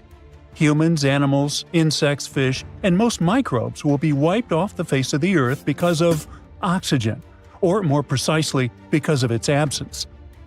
Recent research has shown that the number of freshwater reservoirs with very low or no oxygen levels in coastal areas is increasing worldwide. Over the past 65 years, 4 times more oxygen-deficient waters have appeared in the world's oceans. What does it all mean? It's likely that life on Earth will vanish much sooner than the sun's energies dries up all the oceans. The end is likely to come in a little more than 1 billion years. But this doesn't mean that the planet will disappear too. The period when Earth is filled with oxygen will make up just about 20 to 30% of the total lifespan of the planet. So we're just temporary guests here. Just think how long that is, 1 billion years. The first Homo sapiens appeared only about 300,000 years ago. That is, the entire history of humanity occupies less than 500,000 years. So relax. 1 billion years won't pass very fast. By that time, humans won't be on Earth anymore. We might master space travel and find a new planet in the vast depths of space. But why can we lose air? As the sun heats up, the planet gets warmer and warmer, and this heat breaks down carbon dioxide, the gas which is necessary for all plants to photosynthesize. Without carbon dioxide, they can't produce oxygen. With a drop in carbon dioxide levels, the methane content will increase, and this gas is quite harmful to us. Now, this all sounds logical, but this is a secondary reason for the lack of oxygen. The real problem is something else entirely. As the sun becomes brighter, it will begin to heat rocks on Earth, such as granite and basalt. These rocks will start to break down faster. When they collapse, they take carbon dioxide from the air, which warms our planet. If there's less carbon dioxide in the air, Earth should become colder. But there's a problem. The sun will shine more, and its heat will outweigh this cooling effect. So even if rocks take away carbon dioxide, the sun will blaze so much that Earth will still become extremely hot. Next, when the sun shines more intensely, it, along with other natural factors, contributes to the breakdown of granite and basalt. These rocks mix with carbon dioxide and water to make carbonates, which go deep into the Earth. This takes carbon dioxide out of the air, which means plants can't make as much oxygen because they need carbon dioxide to do that. Besides, volcanoes release gases, which also reduce the amount of oxygen in the air. So the sun, by destroying rocks, affects what happens inside Earth and controls how much oxygen there will be in the air. In about 1 billion years, the sun will become so bright that no rocks will be able to save Earth from its heat, and the escaping gases will halt photosynthesis and oxygen production. And then, our planet will return to the state it was in about 2.4 billion years ago, to the time when the Great Oxidation Event began. And this event was much more important than, say, the first Olympic Games or the appearance of humans on the planet. Billions of years ago, there was almost no oxygen on Earth. Instead, there was a soup of gases, such as nitrogen, ammonia, methane, carbon dioxide, and others. Yes, we have these gases in the atmosphere today, but there used to be a lot more of them in the past. It was difficult for any form of life to originate in such conditions. But after some struggle, it succeeded. At first, Earth was inhabited by the simplest bacteria, including cyanobacteria. They learned how to make oxygen using sunlight, water, and carbon dioxide. These bacteria worked for millions and billions of years and made so much oxygen that it began to accumulate in the air. This was what we now call the Great Oxidation Event. It was like a great celebration of life, because with oxygen, new living beings could appear. But by the way, cyanobacteria didn't learn photosynthesis because they were like, oh, let's make oxygen, it's so cool. No, oxygen was just a byproduct. Cyanobacteria wanted only one thing, to get as much energy as possible. And for this, they learned photosynthesis. It helped them store energy using sunlight. They used special pigments to absorb light, and the result of this process was the release of oxygen. This had been going on for hundreds of millions of years, and then, at some point, they made too much oxygen. This oxygen started to spoil other gases that had been there before. For example, it ate a lot of methane. Because of this, Earth cooled down a bit and the Ice Age began. But that's another story. In short, in 1 billion years, we risk going back to that difficult time. But let's hope that we'll manage to move to another planet on our spaceships or come up with some other solution. And what'll happen to our home planet next?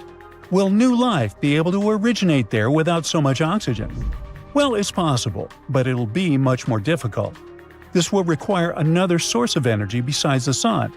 It can be, for example, hydrothermal vents. And by the way, there are ecosystems on Earth that use this type of energy.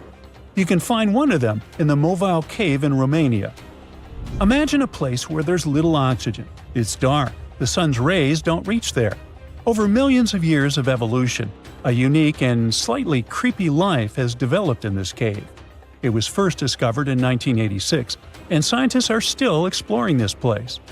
The entrance to the cave is just a small hole in the ground. A narrow tunnel goes deep underground. Inside the cave, the air is filled with hydrogen sulfide and carbon dioxide, and there's half as much oxygen there as on the surface. A human can't stay there without a special mask. But for local forms of life, this is home, and they feel great there. There are several dozen species living in the cave, and many of them aren't found anywhere else on Earth. Here you can see strange little monsters, white snails, transparent shrimp, and even unknown species of leeches. Since there's no light in the cave, all these creatures don't need eyes. They're blind, but they have long sensitive antennae and paws that allows them to navigate in the space. They also have no colored pigment, so all these bugs and spiders are either white or transparent. But if there's so little oxygen there, and nobody does photosynthesis, then how does all this life survive? It's all thanks to the unique bacteria autotrophs. They absorb carbon dioxide and produce nutrients. These bacteria are food for other organisms, and those, in turn, become food for larger creatures. So a whole food chain has been built in the cave, which provides all the inhabitants with food. Evolution has created a unique ecosystem that exists separately from the rest of the world. It's like a small universe that has developed according to its own rules. However, this universe is not expanding, because all living beings here can't live away from hydrothermal vents and autotrophs. Otherwise, where would they get their energy from? But let's imagine that the sun cools down, almost all the oxygen disappears, and the entire planet gets covered with hydrothermal vents. It's dark, and the air is filled with methane, CO2, and other substances. And somehow, life begins. Even people appear at one point. What would they look like? Pale, thin, and blind creatures with very long arms that help them navigate in space. They have pets, large centipedes or cockroaches that move silently on the ground. People are also quiet because they don't have lungs filled with air to scream. There's silence in the world. People communicate through touch. No one travels. Everyone lives separately next to their hydrothermal source. The whole world has turned into a horror movie in 1 billion years. You have about $130 million. What would you do with it? Fly into space or buy an island? There are many ways you can spend this much money, but one anonymous investor used it to build an extravagant underwater city. The project is not finished yet, and a lot of people are currently working really hard to make this crazy idea come to life. If all goes well, in the near future, living under the sea may become a reality. In the past century, there was a limestone quarry near the Welsh border in England. In the 1990s, it became flooded and turned into a lake 260 feet deep. Now, there's a large construction project going on around it. Trucks transport materials and people in overalls construct huge modules that look like giant futuristic submarines. These modules are called sentinels, and they will become the buildings of a small underwater city. Builders and engineers create durable stainless steel materials that allow these houses to withstand a depth of up to 650 feet. This is the upper limit of the twilight zone, where very little sunlight penetrates. Large squid and other creatures live in this zone. Imagine waking up in an underwater hotel room and seeing a giant squid staring at you from the dark. Or even worse, You see a huge eye watching you as you wake up. This could happen if sentinels were successfully installed in the depths of the ocean. Meanwhile, let's return to our project on a small lake. The project is called Deep. Its goal is to make life underwater as comfortable as possible. Inside living modules, builders install bedrooms, kitchens, bathrooms, and observation windows. People will access them using small submarines. However, it's not as simple as calling a taxi. To live underwater, you need to train under the guidance of experienced instructors to test yourself in underwater life simulators. The cost of living there will likely be expensive, but it's worth it. At least you will be well fed. A chef will develop a special menu, and all food will be stored in vacuum-sealed bags to preserve its flavor and nutrients. It all sounds great, but there's a question. Who is financing this project? No one knows the answer. Deep is funded by a secret investor who has already spent more than $100 million. Interestingly, this is not the first attempt to create an underwater dwelling. For example, Jacques-Yves Cousteau, a famous diver explorer, first created the Conshelf 1 underwater house in 1962. This was a steel cylinder located at a depth of 30 feet, where 2 divers lived for a week. In 1970, several women also spent 14 days underwater in the Caribbean Sea at a depth of 50 feet. The aim of that project was to study human psychology in a cramped environment, similar to that of a spaceship. Unsurprisingly, that project was partly funded by NASA. Okay, we have windows overlooking marine life, delicious food, underwater parties, and solitude away from civilization. All these things sound cool, but if we put aside the fun part for a moment, is there any real benefit to it? Oh yeah, ocean exploration. Many marine biologists believe that the best way to explore the ocean is from within. Diving doesn't help much since divers are limited by time and body needs. They can stay underwater for only about an hour and a half at a time. Underwater cities could allow us to live underwater for months. But the most important thing is long-term observation of marine life in its natural habitat. In the mid-1990s, a group of researchers wanted to study the development and nutrition of corals. They brought them to the lab for testing and found out that corals reacted differently to tests in artificial environments than in the ocean. Their behavior in a laboratory setting was different from their behavior in the wild.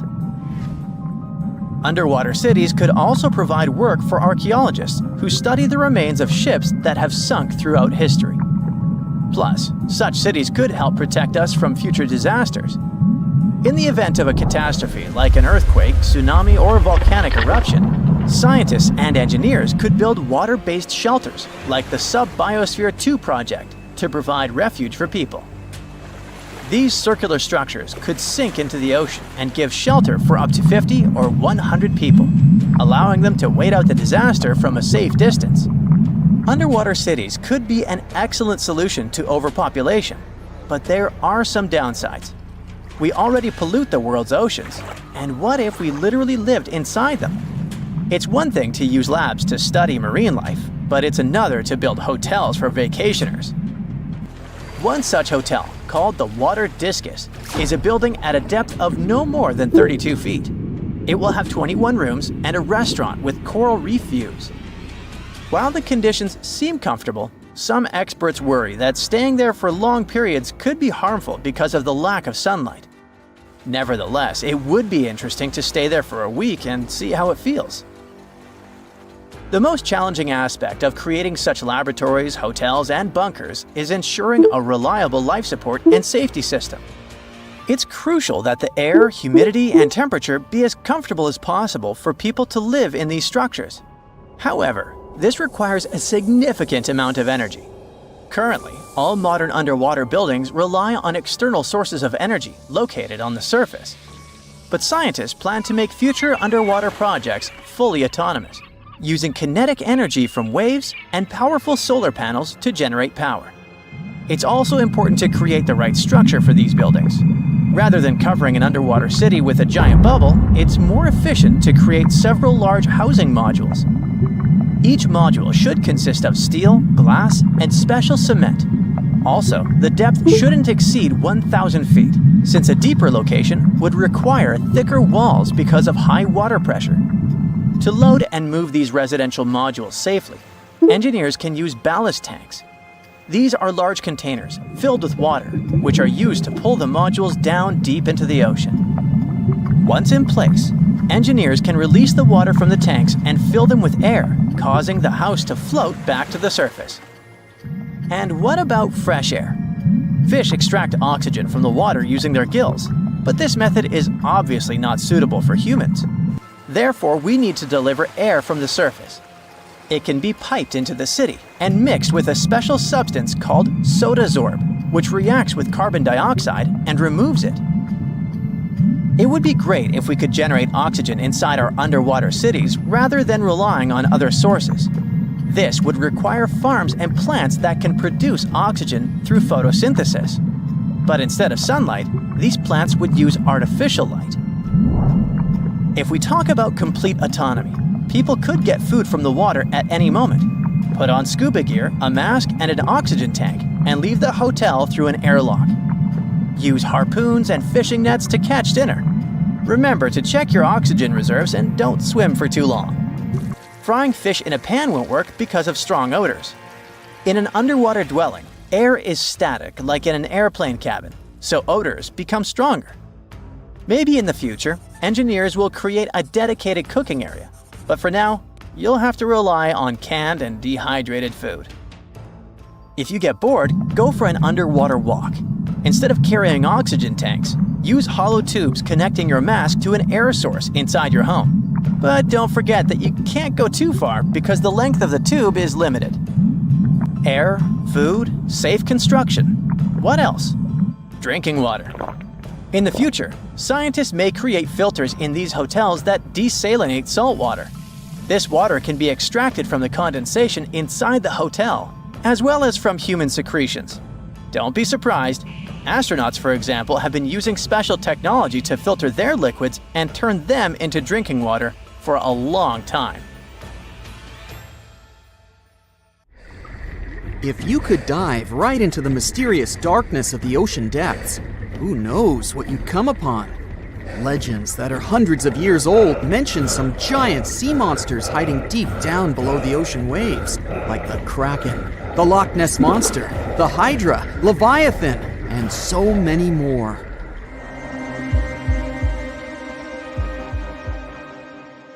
Okay, no one has ever seen such monsters, but there are still weird and unusually big sea spiders, squid, worms, and many other animals that grew way more than we'd expected.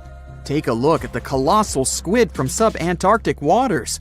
It's around 14 times longer than the arrow squid that lives near New Zealand. And deep down in the Pacific Ocean, there's a sea sponge as big as a minivan. Oceans contain about 96.5% of all water on our planet. Up to 80% of all life on Earth we've discovered is under the oceanic waves.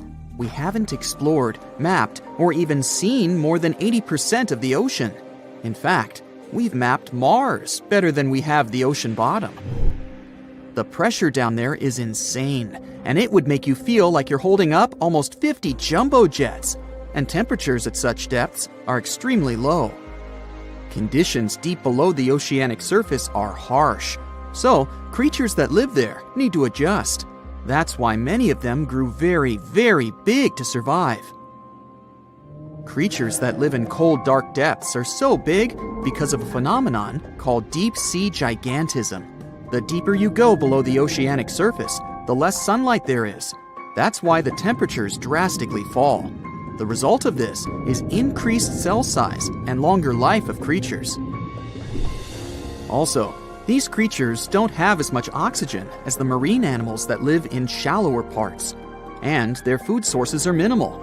Much of the food they get comes from shallower waters, and only a little bit trickles down to the deeper parts. And when there's not enough food, being large is an advantage.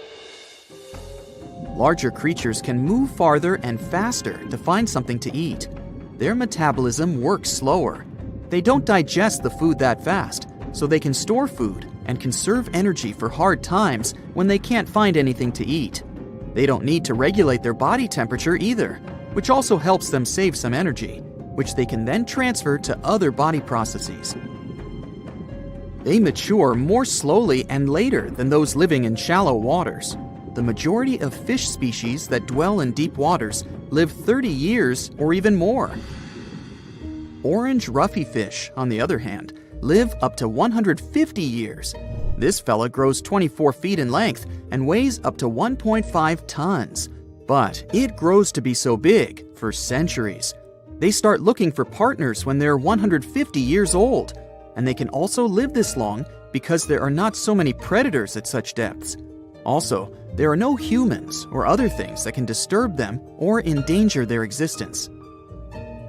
At such depths, the environment is pretty stable, so many animals there are like living fossils, because they probably haven't changed in millions of years.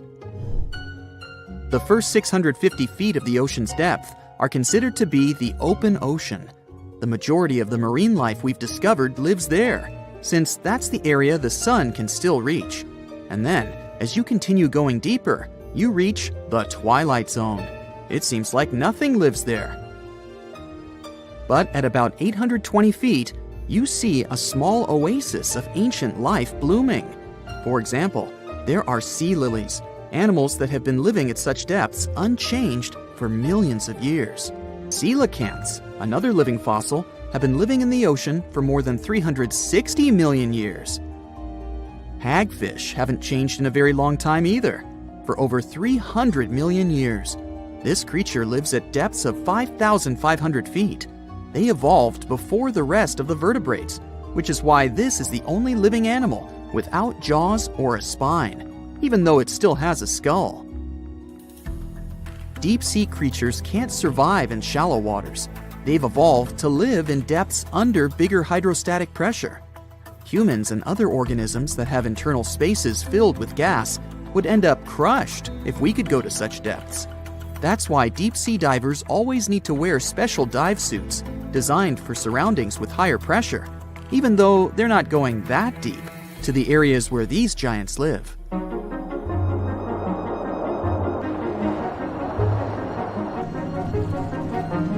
But near Antarctica, you can see gigantism way closer to the surface, like giant sponges, sea slugs, sea spiders the size of a dinner plate, worms, and even some enormous single-celled organisms. They all tend to chill in shallower waters. Scientists are not sure why exactly, but they think it could have something to do with oxygen. Giant species use just a little oxygen, and the waters around Antarctica are pretty rich in it, which means there's hardly any limit to these animals growing bigger and bigger. Back to deep-sea creatures. As mentioned, they had to adjust to strong pressure, so they almost don't have any air gaps in their body at all. They're mostly water-based, and since water is incompressible, which means it's not something you can compress, it helps them stay unaffected at such high pressure. But because of all that, if they were to go up towards the surface, they'd probably swell up, maybe even explode. Just look at the blobfish, the one that takes the title of the ugliest animal in the world. It looks normal deep down below the surface, where its natural habitat is. But when it gets up to the surface, where the pressure is 120 times lower, it changes its shape. The blobfish doesn't have a skeleton or muscles, so without high deep-sea pressure, it ends up being all floppy and saggy. The dark oceanic depths are not just scary to watch, but to listen to as well. In 1997, scientists were trying to find underwater volcanoes located off the South American coast. During their travels, they recorded one of the loudest noises ever registered. It was pretty weird, too. It was so loud, even sensors from more than 3,000 miles away managed to pick it up. They later called it the bloop. It took them 15 years to conclude the sound came from an ice quake. That's when seismic activity breaks frozen ground. Water at the bottom of the ocean is not always extremely cold. There are hydrothermal vents on the seafloor, and the water that comes out of them can be up to 750 degrees Fahrenheit. Powerful pressure, yep, the same one that would crush you, is something that doesn't allow the water to boil. There are hundreds of animal species that live near deep-sea hydrothermal vents. Some of them, such as tube worms, are not like anything we have seen before. These worms absorb chemicals from vent fluids. That's how they feed bacteria that live in them. And in return, those bacteria give them the carbon the tube worms need to survive. 2/3 of all of the coral species scientists discovered live in dark, deep, and extremely cold parts of the ocean. Some even live in parts that are 3 miles deep. They can survive at low temperatures, such as 28 degrees Fahrenheit. Some of these cold water corals are more than 8,000 years old. They form amazing structures that can rise up to 115 feet tall. The deep is not just a mysterious world of unusual creatures. The landscape under the oceanic surface is magnificent too. The canyons hiding there make even the Grand Canyon seem small. For instance, check out the one located in the Bering Sea, the Jemchug Canyon. Its vertical relief is more than 8,500 feet deep. That's huge. The largest ocean waves are not the ones you can see from the shoreline. They occur under the surface, and they're called internal waves.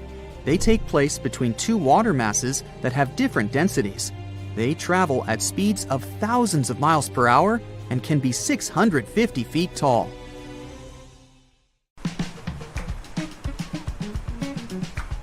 Can you swim? Good.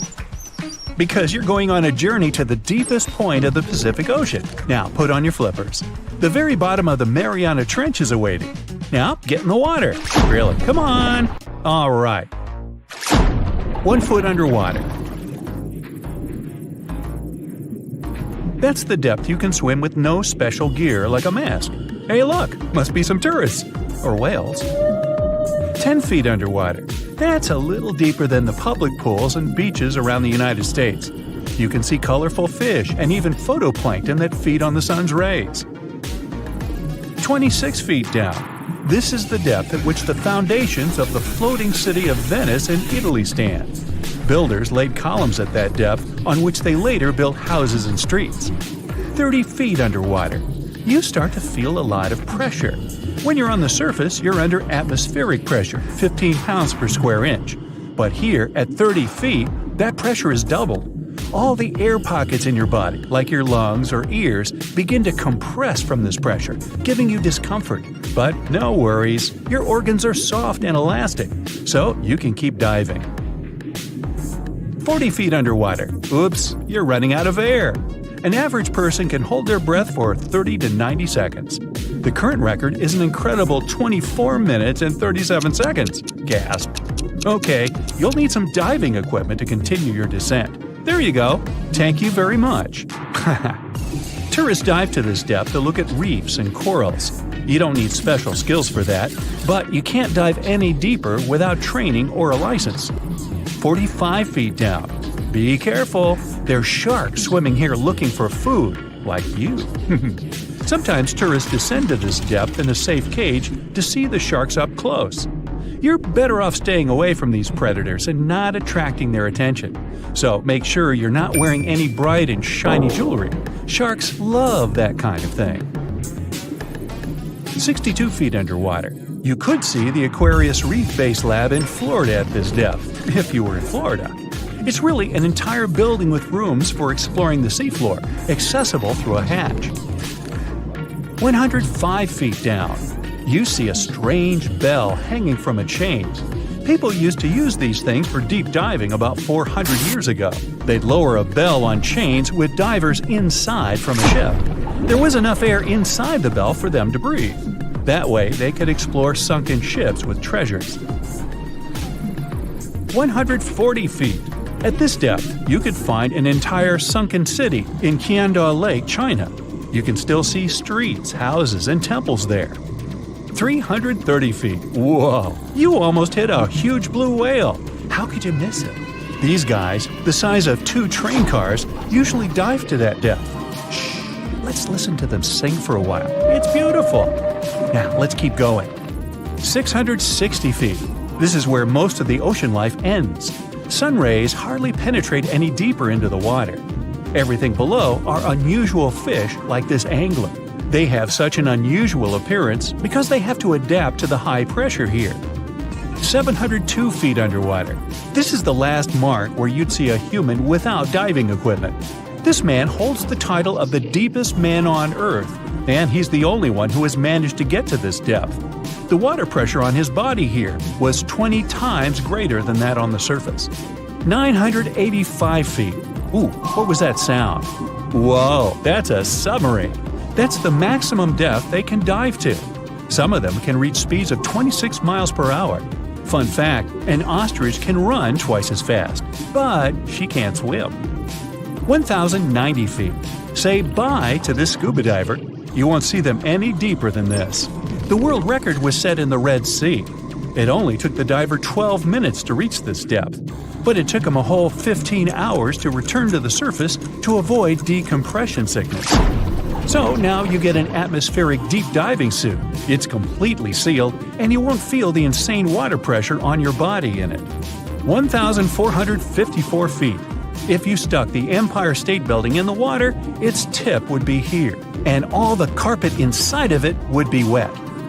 2,300 feet down. The water pressure here is 70 times greater than on the surface. The flexible plastic parts of your suit can't withstand that kind of pressure. So here's some urgent delivery. It's an ultra-deep submersible. Now you can continue your dive all the way down. 2,717 feet. Here you'd see the tip of the tallest building on Earth, the Burj Khalifa. Alright, who's sinking all the tall buildings around here? 5,387 feet. This is the depth of one of the oldest and deepest lakes in the world, Lake Baikal. Its area is slightly larger than the entire country of Belgium. 8,040 feet. That's the record depth the Perdido oil platform reaches in the Gulf of Mexico, and its above-water part with 3 decks is almost as high as the Eiffel Tower. 11,962 feet. This is the average depth of the Atlantic Ocean. You can see a huge tube as wide as a giraffe's neck, and it just seems to be endless.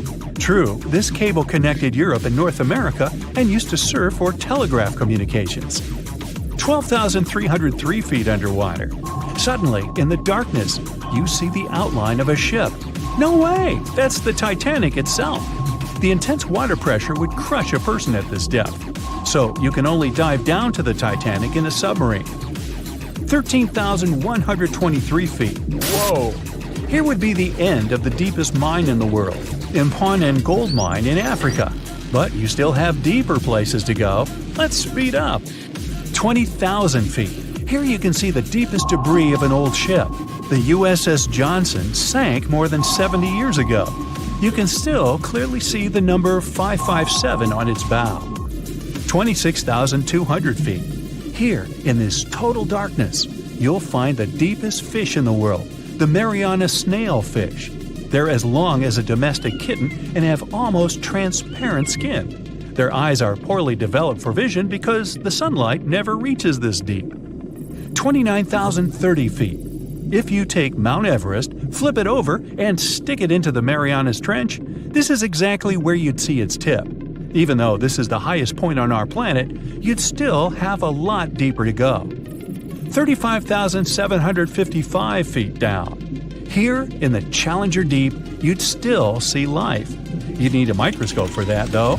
Bacteria living here feed on organic molecules, similar to oil. A little deeper? Congrats! You've touched the bottom. It's 36,070 feet deep. The pressure here is 1,071 times higher than on the surface. But you're not the first person to have been here. One of the last expeditions to the bottom of the Mariana Trench was in 2012. An American filmmaker descended here in a submarine he designed himself. But the pressure broke some of the engines, so it was hard for him to maneuver here. The sonar was also damaged, and some of the batteries drained. He was in the Challenger Deep for about 3 hours and took many pictures and videos.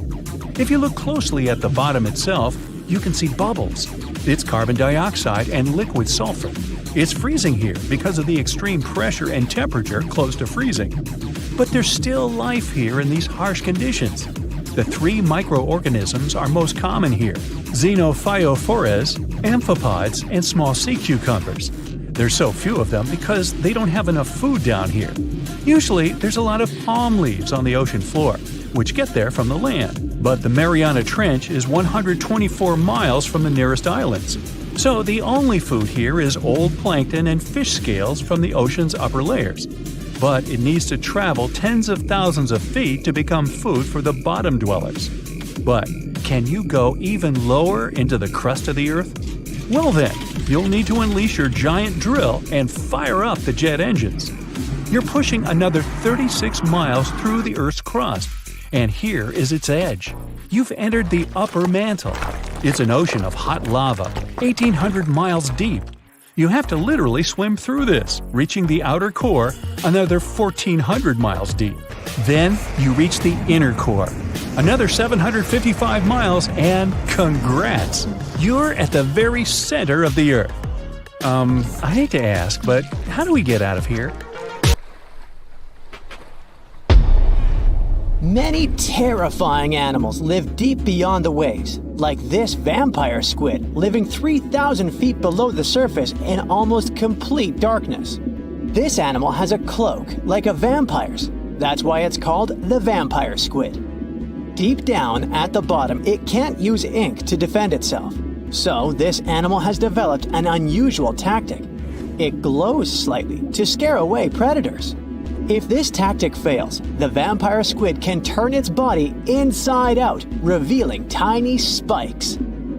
When you translate its scientific name, Vampiroteuthis infernalis, it literally means vampire squid from the nether.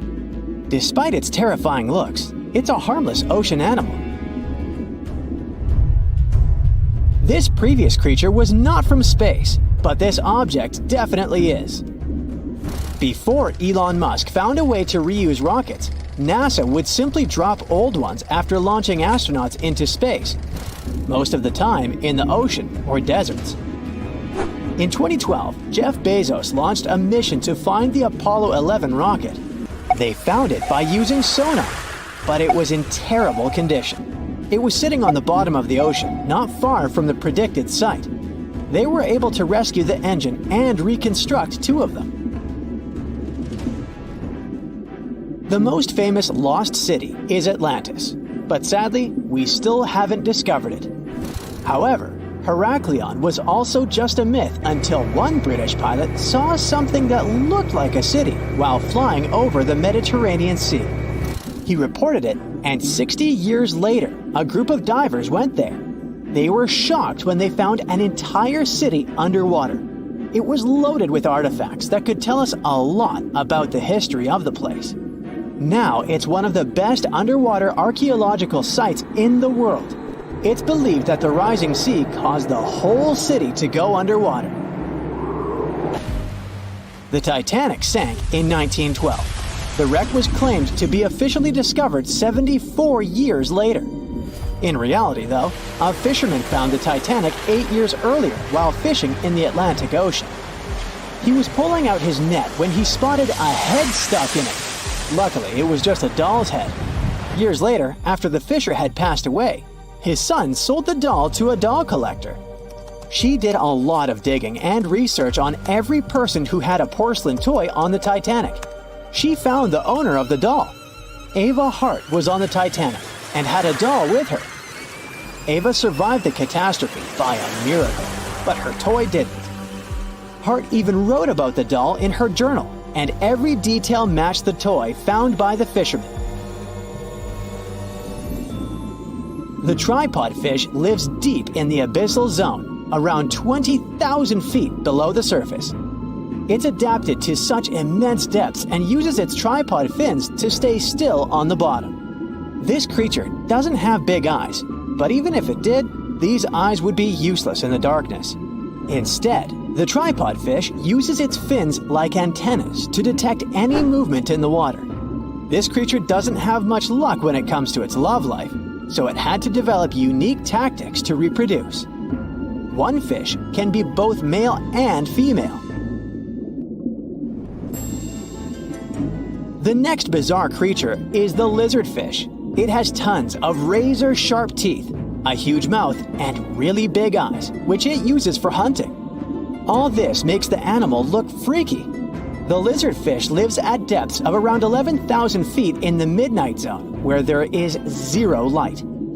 This freak of nature basically eats everything it can fit inside its mouth, from small fish to other lizardfish. On the other hand, when they see other reptile fish, they probably fall in love instead, because finding mates at those depths is not an easy task. Like the tripod fish, the lizardfish can be both male and female at the same time. When you think of a river, you usually picture it on land.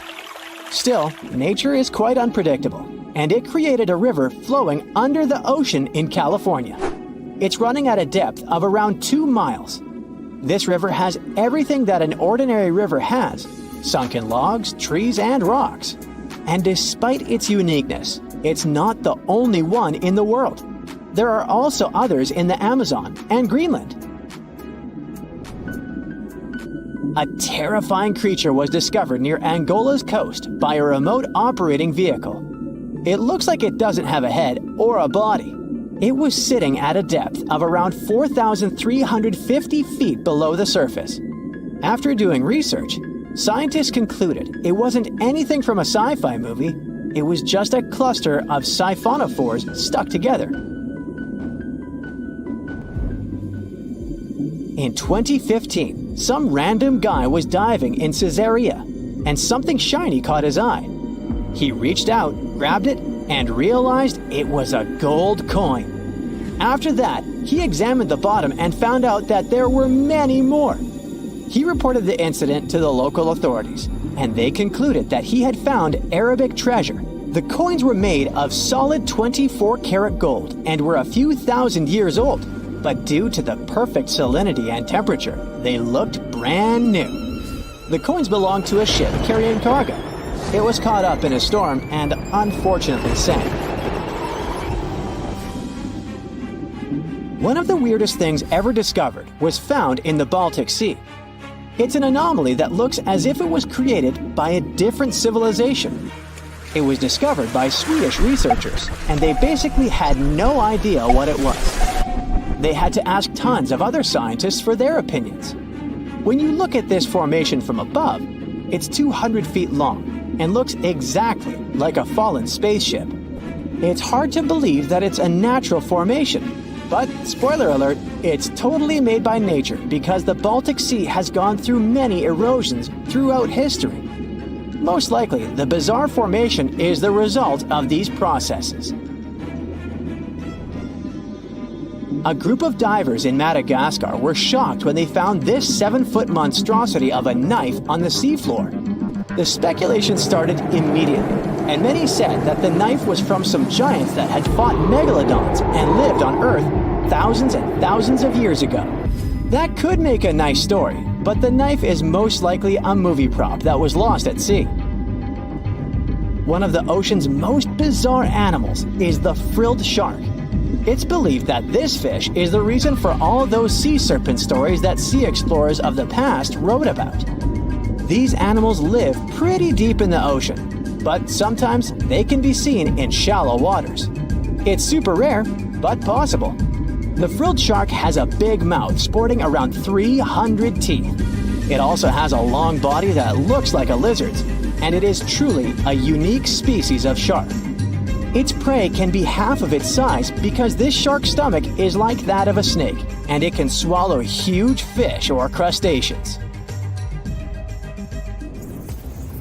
Spotting a few worms in your garden is no big deal, but after seeing a 26-foot long one in the ocean, you will make your wetsuit a little wetter. This worm is super rare, and it's completely harmless to humans. It's actually not a giant worm.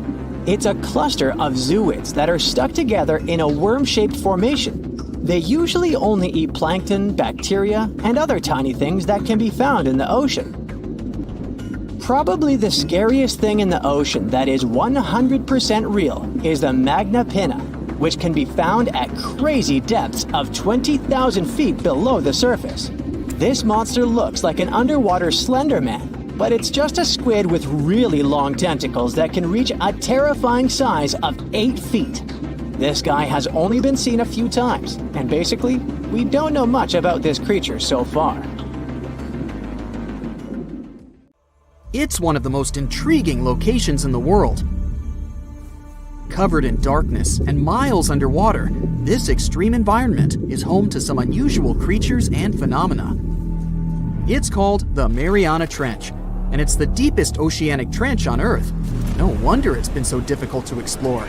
Because of the risky conditions, people aren't able to explore this location without proper equipment. But what would happen if we threw a steel ball down there? Let's start with some basics. How did they first discover this enormously deep hole in the ocean? HMS Challenger identified it back in 1875. The ship had some pretty fancy sounding equipment for its time, but it wasn't nearly good enough to be able to fully explore the trench. Some decades later, in 1951, another ship, the HMS Challenger II, came back to the location better equipped. The vessel featured an echo sounder and was able to take accurate measurements of what seemed to be the deepest point on the surface of our planet. If you were to look at it in 2D, you'd see the trench measures 1,500 miles in length and 43 miles in width on average. It also looks sort of like a crescent-shaped scar when you observe it from above. Nothing out of the ordinary so far, right? Well, if you were to stretch a wire from the surface of the ocean to the trench's deepest point, it would measure a staggering 7 miles.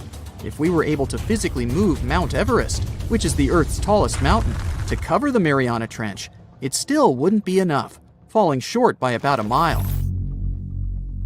Because the Mariana Trench is so deep, it's almost completely covered in darkness, as light can barely get through to such extreme distances underwater. The temperature isn't any friendlier either, just a few degrees above freezing. But the most dangerous feature of them all is the water pressure. Right at the deepest point of the trench, the amount of pressure is about 1,000 times higher than the standard atmospheric pressure. Not a lot of people ever attempted to descend into the Mariana Trench. In fact, the first organized attempt took place more than 60 years ago. It was done by Jacques Piccard and Don Walsh in a submersible. They only spent about 5 hours on their descent and a mere 20 minutes at the bottom. Alas, they weren't able to take any pictures. Until these two scientists were able to descend, specialists believed there was little to no chance that life could exist down there, given the conditions, most notably the extreme pressure. But while at the bottom, the submersible's floodlight caught sight of a creature. It was a very flat one indeed. As you can imagine, resources here are very scarce. What kind of creatures live down here? And how do they survive, given the harsh environment? Surprisingly, there is quite an abundance of wildlife living in the Mariana Trench. Some of these creatures fall back on chemicals to survive, like methane or sulfur, while other kinds of fish nibble at the marine life that's, well, weaker than them on the food chain. The most common creatures found here are xenophyophores, amphipods, and small sea cucumbers. Some of them adapted by hardening up their shell using aluminum harnessed from the seawater. Smaller creatures, like microbes, adapted by feeding on the chemicals emitted when the seawater hits the underwater rocks. They consider the Mariana snailfish the rock star of the area in terms of wildlife. They're small, ranging from 3 to 9 inches, translucent, and lacking any scales. But they're the top beast of prey in the area. It's no wonder some people started to believe that the ancient megalodon might still be living here. What was a megalodon, you might be wondering? It was the largest predator ever known in our planet's history. Basically, the biggest and nastiest shark ever to have lived. Scientists believe it's been extinct for quite some time, and the idea that it might still be hiding in the Mariana Trench doesn't have a lot of supporting information. The megalodon would have needed to learn to navigate in complete darkness. It would either have to be bioluminescent or evolve to have massive eyes. More so, because of its school bus-like size, the megalodon would have needed a lot to eat. Microbes and small snailfish just wouldn't have done the trick. If a steel ball were to be dropped in the trench, what would be its effect on it? Would the ball be strong enough to sustain such pressure? Let's look at the science here. If we assume it's a solid steel ball, the pressure found at the bottom of the trench wouldn't be enough to really affect it and cause permanent damage. It would take it a solid 12 minutes to reach the bottom of the ocean, though. What about the temperature? Well, it turns out that the difference in temperature on the surface and at the bottom of the trench is quite impressive, a difference of about 86 degrees Fahrenheit. So, it would cause the ball to shrink a bit, but yet again, once the ball returns to the surface, it would simply come back to normal. Should the ball get stuck there, there's another interesting question to answer. Would corrosion affect it? Corrosion of steel is highly dependent on the amount of oxygen in the water.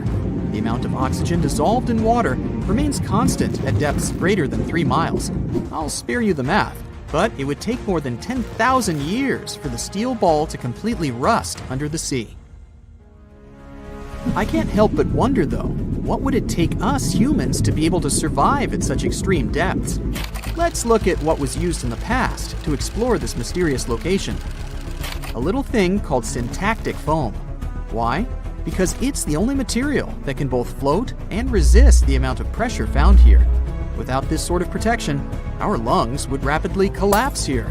More so, the pressure from the water would push liquid into our mouths, replacing the much-needed oxygen with water. Then, there would be the much-needed ability to be able to come back to the surface, should anything not go as planned. One of the vessels that went for a deep dive here had 1,000-pound steel weights attached to it, so it would ensure its sinkage. These weights were connected to the ship by a special type of wire that had an increased corroding time of 11 to 13 hours in seawater, just in case something went wrong down there, and they'd have to bounce back faster. Given the harsh conditions here, the problem of oxygen supply is really important too. Any vessel looking to descend into the Mariana Trench again would need to consider some sort of device that can recycle the air in order to reduce the amount of oxygen that needs to be transported down there. And the last, but definitely not the least of all problems, would be electricity. There surely isn't a power socket down there for you to charge your phone. So, there needs to be enough battery life to support all the necessary equipment, communication, oxygen supply, lighting devices, and so on. None of these problems seem to be quite the challenge anymore, since, as of recently, you can buy a tour of the Mariana Trench. 3 lucky individuals were part of such a project back in 2020. They were submerged in a 3.5-inch thick titanium sphere. This ensured that they didn't feel any pressure changes and physiological stresses whatsoever. Each of the guests took part in an individual trip that had an estimated length of about 14 hours. The descent itself took over 4 hours. Once they reached the bottom, they got the chance to witness some of the most extraordinary creatures on the planet. Then it was time to start the 4-hour ascent back to the surface.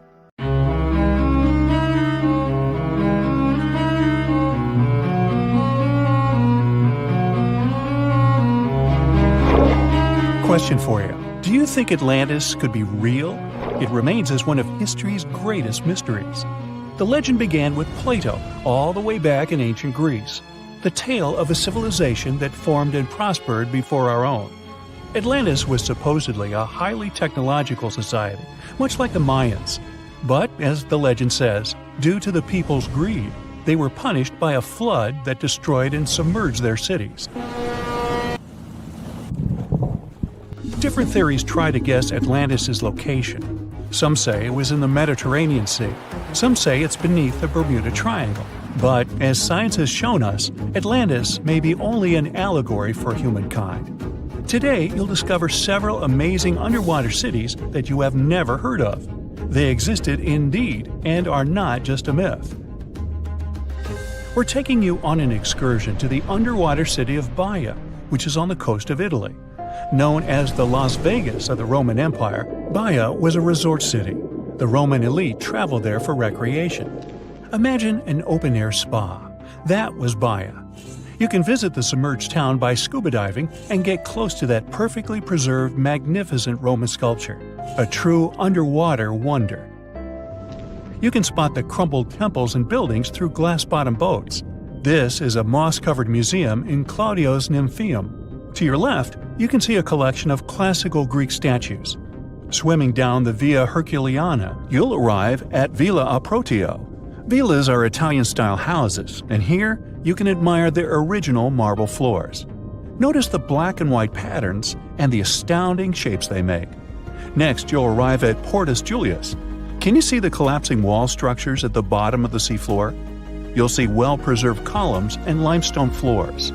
Behold the ruins of the thermal baths of Lacus. The remaining multicolored mosaics are something great to see. You'll see their orange, blue, and green tiles if you get close enough. At Pisoni's Villa Pila, you'll see 25 preserved Roman pillars. Notice the arches, the frescoes nearby, and the magnitude of this well-kept treasure. The city was located over natural volcanic vents, so there were hot springs to be used at will. People went there looking to have an excellent time. And when I say people, I mean some of the great Roman emperors we learn about in school: Nero, Cicero, Caesar. But around the 8th century, the city was sacked and the luxurious town was abandoned. Slowly, the water level rose and the city started to drown. You are on a summer vacation off the coast of Greece, 4 hours outside of Athens, in the Peloponnese Peninsula on Pavlo Petri. You dust off your snorkel and head for a free dive on a bright sunny day. Sometime into the dive, you start noticing patterns on the seabed. 13 feet below the surface, the outline of familiar objects starts to appear, one by one. As you continue swimming, what looks like the outline of an entire city emerges before your eyes. You wonder, how could water have taken the whole city? Rocks are perfectly aligned into what appears to be the foundation of a building. Nicholas Fleming, a British oceanographer on vacation in Greece, was the person that discovered Pavlo Petri. He was documenting the seafloor artifacts. The team found the site filled with pots, storage vessels, and tools. A quern stone, for instance, is a tool used for grinding grains and turning them into flour. Multiple amphoras, which were found then, indicate that this settlement dated back to the Bronze Age, 5,500 years ago, when people started living in towns. The settlement is believed to have lasted for over 2,400 years. Pavlo Petri is considered today the oldest submerged town yet found, and it's impressive that it wasn't a simple village. It was a vibrant port city with stone-built buildings, a marketplace, streets, and even squares. Let's continue our exploration and find secrets in other underwater cities. You are diving off the coast of the Ryukyu Islands. Pacific waters are far from smooth. There's a strong current pulling you into the deep sea. Suddenly, you see a huge structure thanks to the sunlight shining down on the seabed. At first, it looks like Machu Picchu's ruins across the globe in Peru. As you approach it, you slowly figure out its form. A pyramid-shaped structure, arches, staircases. It's something that could have easily been a palace or castle. Could this also be a sign of human activity? What you just saw is known today as the Yonaguni Monument. It also goes by the name of Japan's Atlantis. The entire monument is about the size of 5 football fields and the height of a 5-story building. Its most surprising feature is its expansive terraces that host large crowd gatherings. Explorers and scientists believe that Yonaguni dates back to 10,000 years ago. But whether it is a man-made structure or a natural formation is still under debate. For Japan's top marine geologist, Professor Masaki Kimura, Yonaguni is the heritage of a lost civilization. Kimura has dived into exploring the ruins over 100 times over the past 10 years. According to him, there are clear signs of human activity down there. The triangle pool, located on the monument's surface, is a triangle-shaped concave that is a historical symbol of water fountains in the region. There is also a giant turtle carved on the eastern side of the structure. And according to Kimura, turtles have an important cultural meaning. Several pieces of stone tools have been recovered from the site. Their estimated age dates back to 10,000 years ago. However, not all scientists are convinced of the same. For many, Yonaguni is the result of thousands of years of erosion. The fact that the monument is composed of one massive rock leads them to believe that it is not human-made. The defined edges and flat surfaces resemble a natural formation occurrence in Northern Ireland, known as Giant's Causeway. A series of interlocking basalt columns look like the ruins of a palace, but they were the result of volcanic activity in the region. Well, stay tuned for more underwater discoveries. The next stop on our voyage is one of today's most famous underwater cities that has turned into an underwater archaeological park. The city of Port Royal in Jamaica exists today only below the surface. But in 1692, it was one of the wealthiest cities in the Western Hemisphere.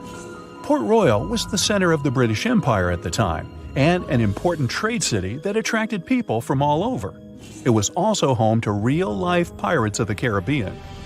On the morning of June 7, 1692, the people of Port Royal met a different fate than they probably expected. The bars and restaurants beaming with life woke up shaking. People were taken out of bed with the power of a massive earthquake, estimated today at 7.5 on the Richter scale. One survivor says he saw the earth opening up and swallowing the town whole. What he said could be true, as the city was mainly built over sand. The ground sucked buildings, roads, and everyone above. Geysers erupted, and finally, waves as big as 10-story-high buildings hit the city. About 33 acres of the city disappeared underwater, and amazingly, most of its 17th-century remains lie in good condition under 40 feet of water.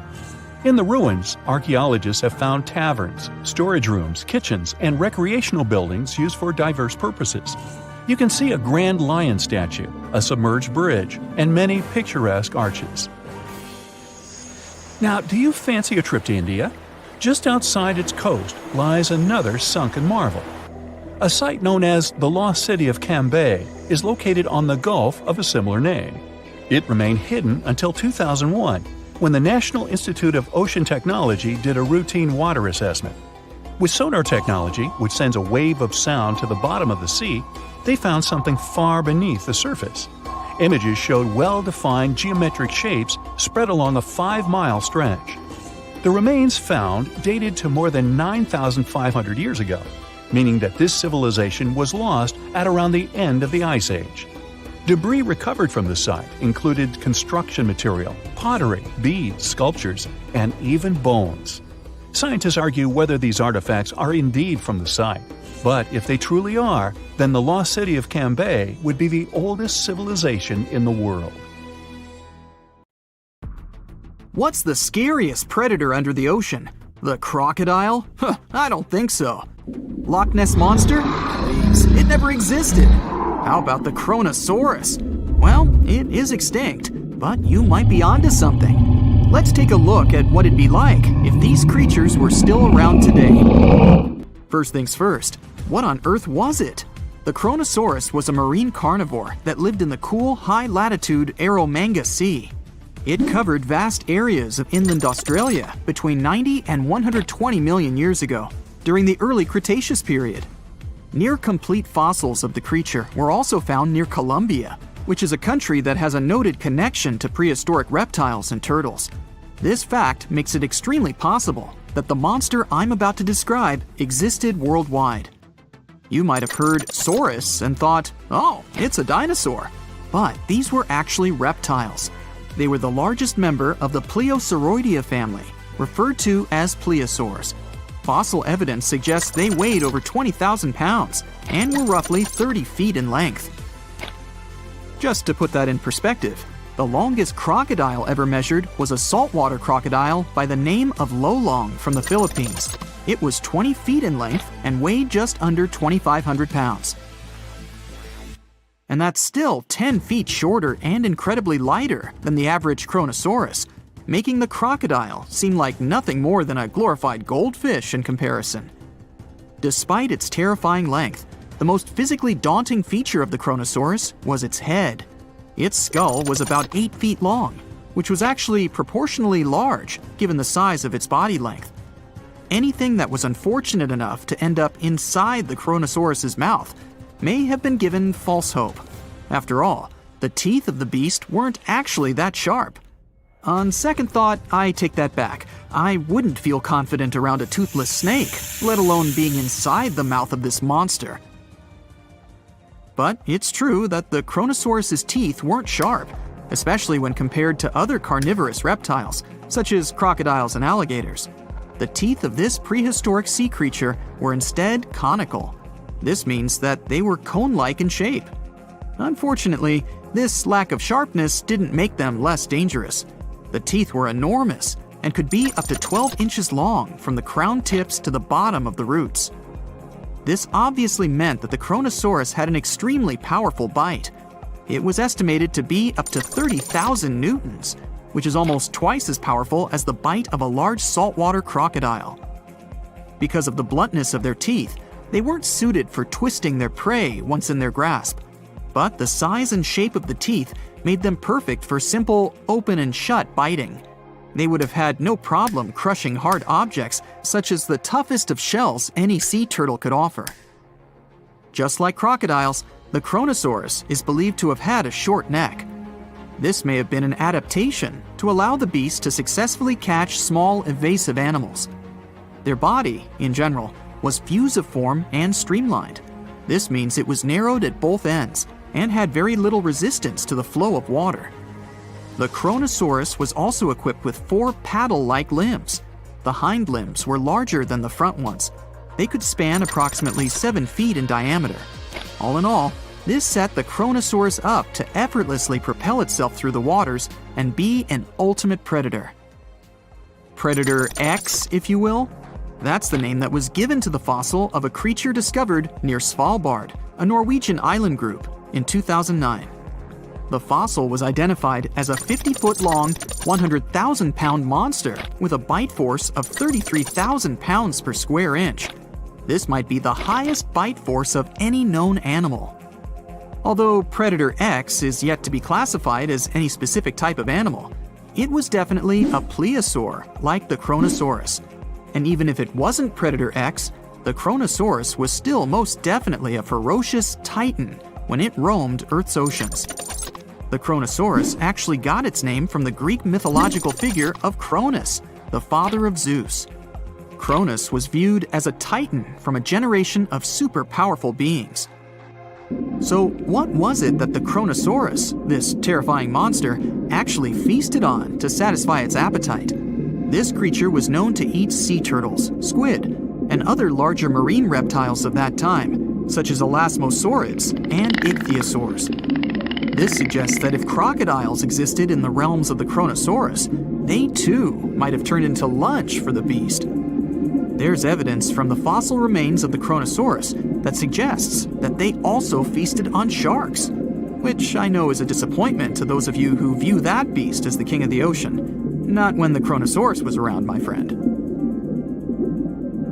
In any case, grounding all kinds of food into small pieces to help digest them would have been difficult without small teeth. This explains the presence of rounded stones found in many of the remains of these sea creatures. Researchers believe these stones may have been swallowed to control buoyancy or to help process food. It's also entirely possible they were accidentally swallowed while feeding on other animals from the seafloor. As if the Kronosaurus even needed to be a meanie with its already existing power and size, there's also evidence to suggest that it indeed might have been. It turns out that after using all its impressive attributes to catch its dinner, the Kronosaurus first liked to play with its food, like a cat does with a mouse. I guess since the hunt was so easy for them, they needed to get their fun from somewhere else. Well, I think now you should have a good idea about these creatures.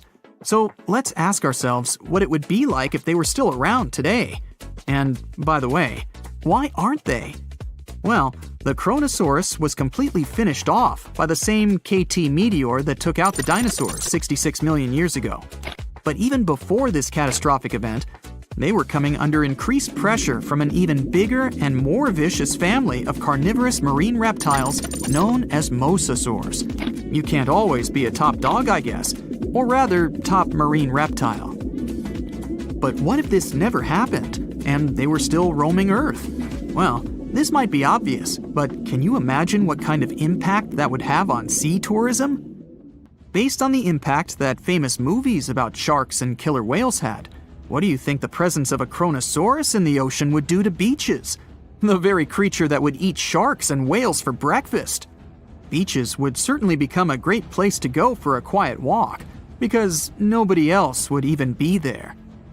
And what about such activities as boating, surfing, and scuba diving? You think anyone would dare try them, knowing that this 30-foot beast could be lurking beneath them? Let's give humans some credit and assume most of them wouldn't. This would cripple the global sea tourism industry, which is responsible for earning roughly $143 billion every year. Just to make sure this shocking point hits home, the most expensive yacht to ever roam the ocean was called the History Supreme. Its master bedroom was believed to have a statue made of T-Rex's bone and a wall made of meteorite rocks, as well as a 24-karat gold panoramic wall aquarium. Anyway, this yacht was worth nearly $5 billion, meaning you could buy 38 of them with the money lost and potential damages to sea tourism caused by the Kronosaurus. I'm sure that the yacht's owner was happy the beast never made an appearance in their luxurious aquarium. So luxurious, in fact, that some people believe the History Supreme, reportedly owned by some business genius from Malaysia, never even existed. Rumor has it that it was simply an elaborate hoax fabricated by the supposed designer. Anyway, I don't think the trouble would just stop there. People could actually be in serious danger, regardless of being near the ocean or not. No, I'm not about to tell you that this thing would grow legs, adapt to living on land, and start picking us off one by one. At least, I hope not. I'm just going to point out the damage that the Kronosaurus would inflict through its devastating impact on sea trade. In America, ocean transit accounts for 76% of national trade. On top of this, more than 100 vital pharmaceutical products originate in the sea. I'll also state the obvious and point out that the ocean is a huge food source for us humans. The presence of the Kronosaurus could have a great impact on our relationship with the ocean, something we usually take for granted. Now, the Mariana Trench is the deepest and probably the most enigmatic place on Earth, whatever that means. Bizarre creatures, such as deep-sea anglerfish, frilled and goblin sharks, barrel-eyed fish, hatchet fish, live in a crescent-shaped trench in the western Pacific. Just 3 people have ever descended down the Challenger Deep in the southern end of the Mariana Trench. There, at a depth of almost 11,000 feet, vents are bubbling up carbon dioxide and liquid sulfur. Mud volcanoes erupt under the pressure 1,000 times greater than at the surface. And so, it's no place I want to go. So bye! Get back in there. Alright, since you clicked, yeah, you're about to visit places no less mysterious and creepy than the Mariana Trench. Your first stop is Mexico, the Yucatan Peninsula to be precise. See those bottomless sinkholes filled with crystal clear water? It's fresh water that overlies salt water seeping from the sea. The sinkholes are called cenotes. The Mayans believed these natural wells were the gateways to the underworld. Thousands of cenotes, created by collapsed limestone bedrock, form one of the world's longest underwater cave systems. You can easily get lost in this tangled, mysterious network. Now it's time to visit the Caribbean. There, you'll get to a depth of almost 8,000 feet to see the Von Dam vent field. The hydrothermal vents fire out streams of muddy, scalding water with a temperature reaching 400 degrees Fahrenheit. That's almost enough to bake a pizza. These mounds are made of talc, a substance you can find in baby powder. The Von Dam vent field is an oasis for odd species. One of those is kind of a creepy shrimp without eyes. Instead, they're equipped with patches of light-sensitive cells on their backs. Now, you don't have to travel far away. The next Enigma on your list is also in the Caribbean. Just off the coast of Belize, there is a giant sinkhole. It's also blue. Yep, that's the Great Blue Hole. The thing is about 1,000 feet across and more than 400 feet deep. Once, a long time ago, this hole was a cave until rising waters filled it, making it collapse in on itself. The deeper you descend into the Great Hole's crystalline waters, the darker it becomes. You see tons of stalactite-filled caves, but don't even try to enter them unless you want to get hopelessly lost. Once you reach a depth of 50 feet, you notice the water shimmer. That's the invisible line dividing the sinkhole's salty top from the freshwater abyss. Time to get out of there. Who knows what you might come across in the murky depths? Your next destination is off the Pacific Northwest coast. Almost 500 streams of methane bubbles were discovered there several years ago. Because of the bubbles, the vents got the name champagne seeps, which sounds better than the fart spas. Scientists are still puzzling over this phenomenon. Where does the methane come from? Underwater cows? Why is its temperature warmer than that of the surrounding ocean? And most importantly, what would happen if you managed to light a match somewhere near a large bubble? Methane is a highly flammable gas, and setting a methane bubble on fire, well, you get the picture. And now you're off to Iceland. The plan is to dive into Silfra, a fissure filled with pure glacier water. This 206-foot deep crack is the only underwater place on the planet where you can touch two continents at once. The deeper you go, the darker it becomes. The rocky landscape looks otherworldly. Divers who dare to visit this incredible place risk having their gear frozen, getting hypothermia, or not surviving whatsoever. After all, the water temperature in Silfra Fissure is about 35 degrees Fahrenheit year-round. Your next destination is Scotland. Okay, cue the bagpipes. If you dive in the Gulf of Corryvreckan, a narrow strait between two islands, you'll see massive underwater rocks and deep holes. They create the third largest permanent whirlpool on the planet, the Corryvreckan Maelstrom. The water moves through the strait at breakneck speed. It hits the underwater rocks, and the place looks like a pot with boiling water. The waves created in the process sometimes reach a height of 15 feet, and you can still hear the roaring whirlpool from 10 miles away. It's believed the Corryvreckan Maelstrom has swallowed dozens of sailors over the centuries. They were caught unaware by the ferocity of this natural phenomenon and pulled underwater in the blink of an eye. Okay, enough bagpipes. Your adventures are getting more and more extreme. You're heading for Antarctica. There, in the Southern Ocean, you'll find the Ross Sea Ice Shelf. Say that 5 times real fast. Later, not now. It's roughly the size of Spain, with the ocean underneath containing as much water as the North Sea. Once, scientists drilled all the way down through this enormous chunk of ice. Imagine their astonishment when they found life in those extreme conditions. The researchers came across dozens of mysterious species not known before. The most unnerving were upside-down swimming fish and overturned sea anemones hanging in the frigid waters. Hopefully, bizarre places with a notorious reputation don't frighten you. Well, too bad, because you're about to visit the Bermuda Triangle. It's an area between Bermuda, Florida, and Puerto Rico where planes and ships seem to vanish in thin air. For the first time, this place attracted a lot of attention in 1945. That's when 5 U.S. Navy planes disappeared during training. Before radio contact was lost, the flight leader said, "We're entering white water. Nothing seems right." After that, the planes with 14 men flying them disappeared. Even scarier, a rescue plane with 13 people on board never came back as well. Some people believe the mythical city of Atlantis lies at the bottom of the triangle. They claim its inhabitants use extraterrestrial technologies to sink ships and crash airplanes. Others blame rare and unexplored natural phenomenon, for example, magnetic anomalies, or massive pockets of flammable methane gas. There we go again. Then, if a bolt of lightning ignited a giant methane bubble near a ship or a plane, this could probably make it sink without a trace, except the smell. But methane is found everywhere all over the world, and it never behaves this way. Some experts aren't sure there's a mystery to explain whatsoever. Lots of busy routes pass through this area. No wonder more ships and planes sink there than anywhere else. Now, prepare some warm clothes. You're heading for the north again. Your destination is Cape Desolation in Greenland. Nice place. In 2012, Canadian researchers were sampling the water in that area, and their equipment came back to the surface with pieces of coral attached to it.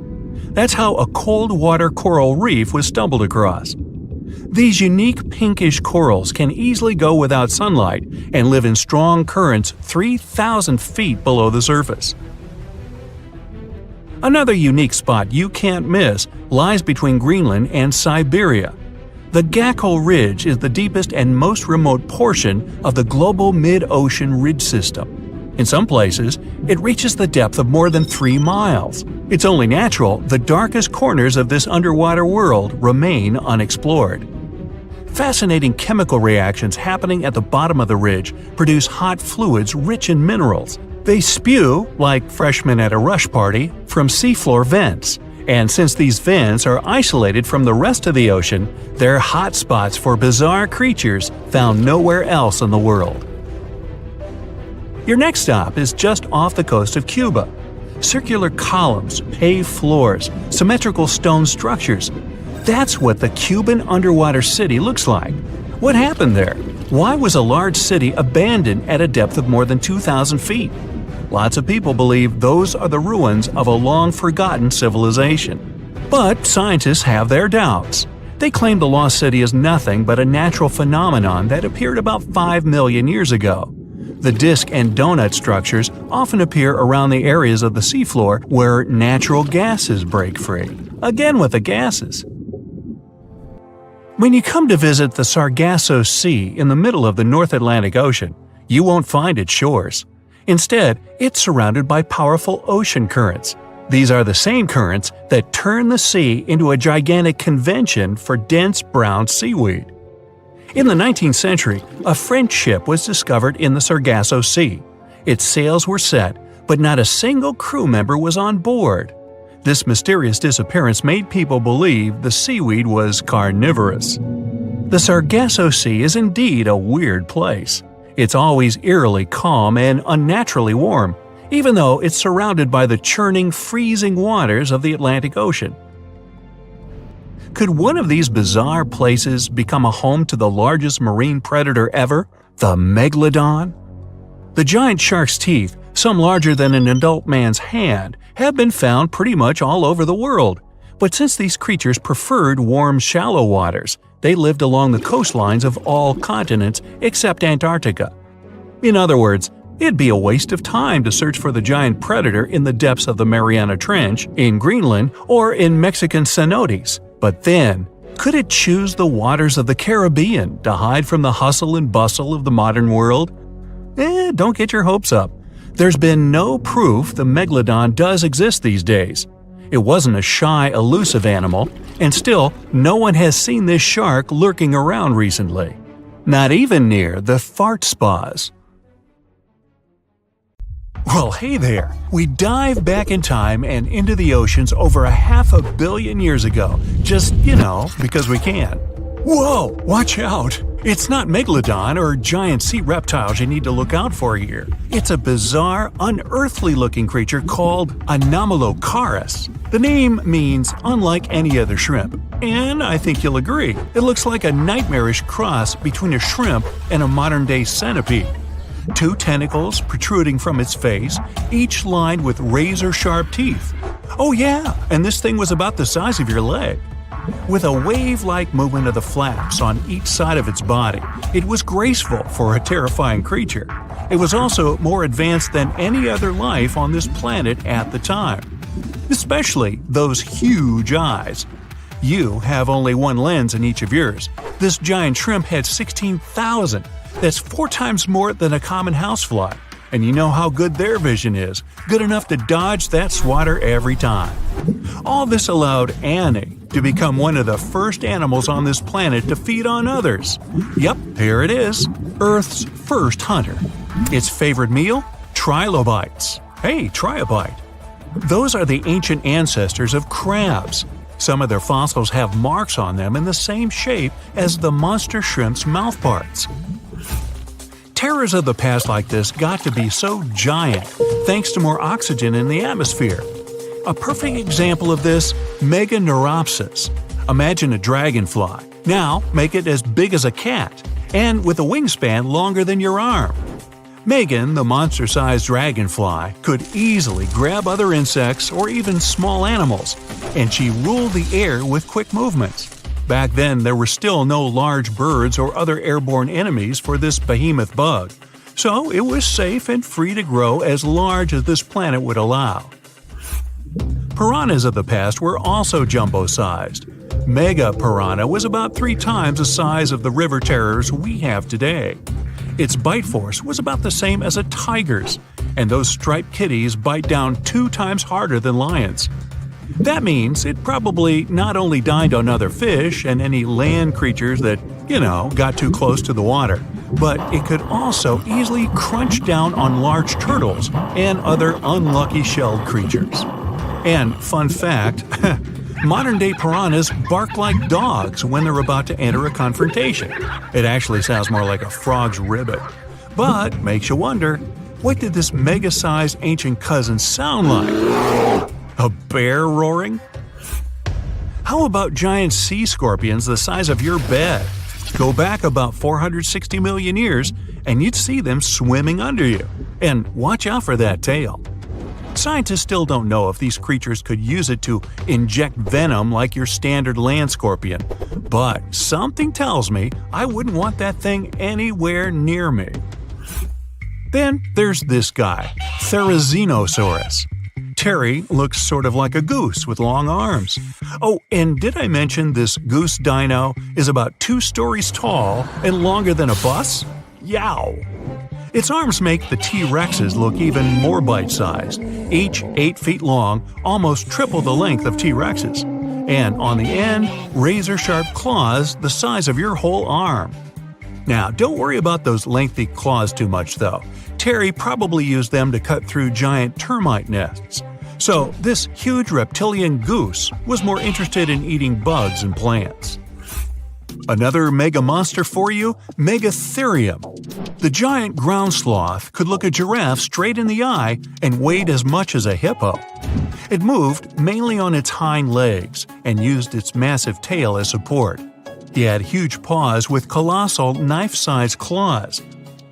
The sloth could use them to defend itself from enemies and to bend tree branches in search of food. But the biggest danger to the giant ground sloth wasn't dinosaurs or saber-toothed tigers. It was our own species. Yep, humans showed up just in time to meet this fellow and to, eat him up. Titanoboa was a terrifying 50-foot snake, as long as the great megalodon itself. It was also more than 2 times heavier than the heavyweight champion among snakes today, the green anaconda. Crocodiles were a regular on this serpent's menu. Titanoboa could swim 3 times faster than the fastest Olympic swimmer our species has ever seen. It was quicker and more dangerous in the water than outside it. And don't forget the boa part of its name. This massive snake wasn't venomous. Instead, it liked to squeeze. Remember that giant shrimp from earlier? Well, Opabinia looks like its teeny-tiny finger-sized cousin. And instead of 2 toothy tentacles, this thing had a vacuum hose coming out of its face. On the end of that trunk, what looks like a single crab claw. Add 5 eyes and a mouth under its head, and you've got a recipe for something not of this planet. Only it is. This creature used its trunk like an elephant does. Its claw grabbed food from the bottom of the ocean and brought it up to its mouth. This thing is so weird-looking that, apparently, when the scientists who discovered it presented his findings to an audience, they all laughed as if he were joking.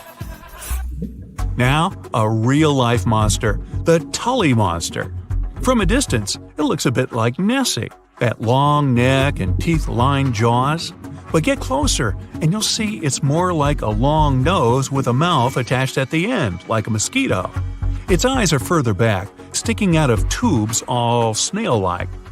Tully was an ancient mollusk, about the size of your forearm. It probably dined on jellyfish and shrimp 300 million years ago. Thylacus smilus will put a smile on your face as long as you don't get too close. No, it's not a relative of the saber-toothed tiger. It was a marsupial, making it more related to a kangaroo than anything. And if you compare them to body size, its fangs were actually longer than a saber-toothed tiger's. And they grew continuously. As for that beard on its chin, that's actually all chin. The lower jawbone grew down to a point under the mouth. Those fangs were rooted to the skull, going way back to its eyes. When the mouth was closed, that bony beard protected the long, sharp teeth from breakage.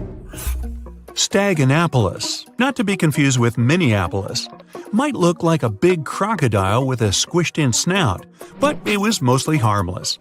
Its small head and very few teeth meant the reptile didn't have much to work with when protecting itself.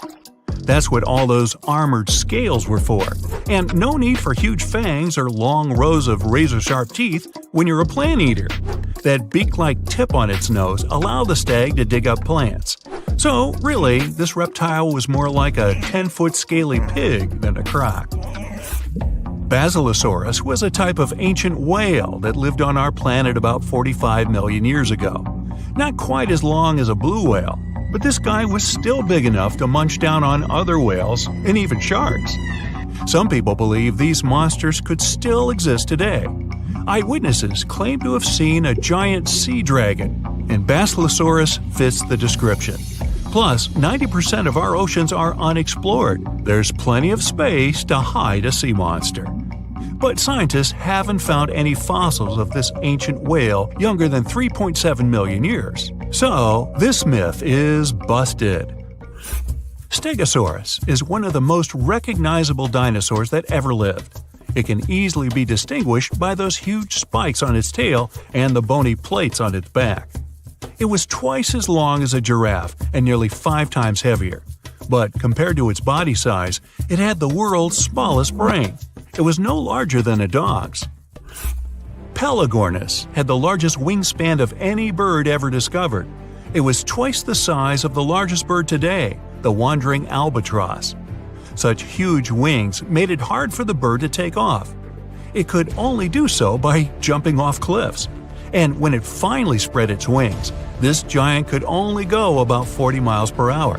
The fastest bird today can reach speeds 5 times that. Hello, Brightsiders!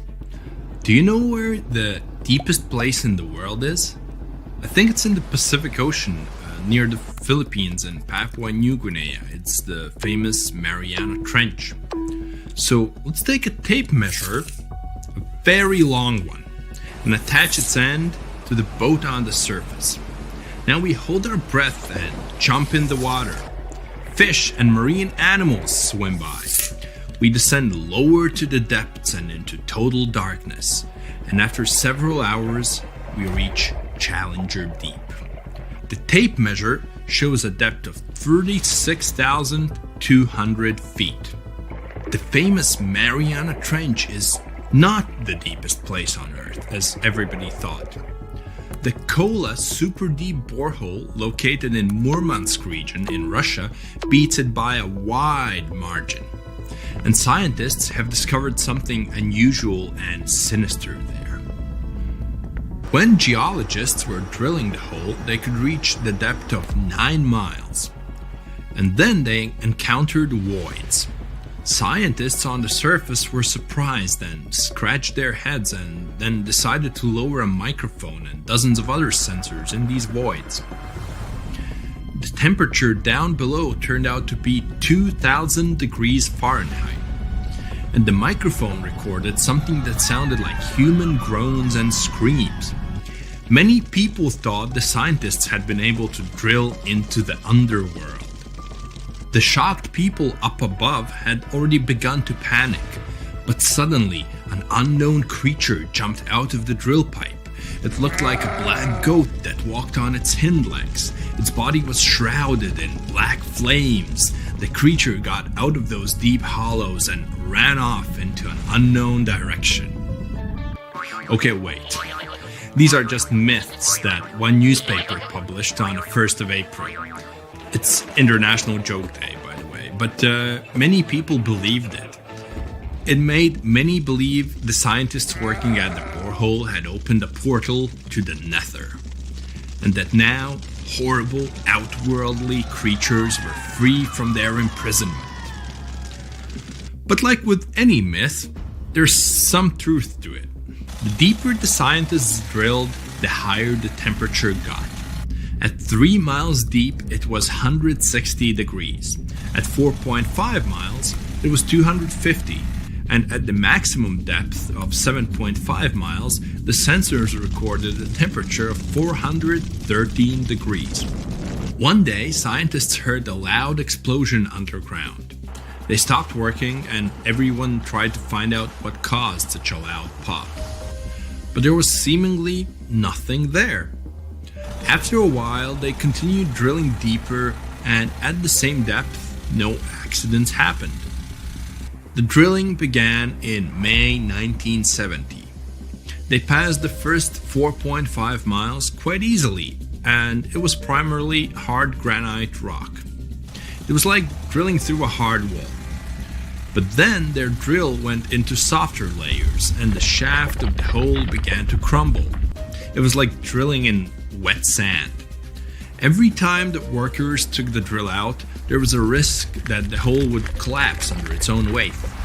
As that eventually happened, the scientists picked a new direction to drill, and you know what's interesting?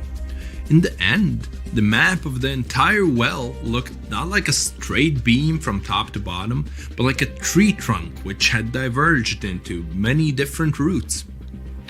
9 years later, scientists reached the depth of 31,400 feet and broke the world record for the deepest borehole. By 1983, they made it another 8,000 feet deeper. After a brief pause in the work, there was an accident. A part of the drill broke away from the main body and remained in the borehole. For several months, scientists tried to extract the drill, but nothing worked, and they had to return to the depth of 4.5 miles and start all over again. The drill was divided into sections, and one such unit could only last about 4 hours before it had to be replaced. In terms of depth, that was only about 32 feet of drilling. Then the drill was lifted to the surface, replaced, and lowered back down. On average, the drilling speed was about 200 feet per month. That's like a 20-story building. In 1990, 20 years after the work had begun, scientists reached the final depth of 40,230 feet. That's like 100 soccer fields down. And after another accident, the work stopped. Guinness World Records registered the Kola Super Deep Borehole as the deepest borehole in the world. It's like Mount Everest plus 9 Empire State Buildings on top of it. One of the most unusual discoveries at the Kola Super Deep Borehole was that the soil at the depth of about 2 miles almost perfectly matches the composition of the surface of the moon. It has given us more insight into how our ancient satellite appeared and formed. It seems that in the early stages of Earth's formation, a giant asteroid crashed into our planet. With that kind of force, it caused an explosion so powerful that part of our planet broke off and flew upward.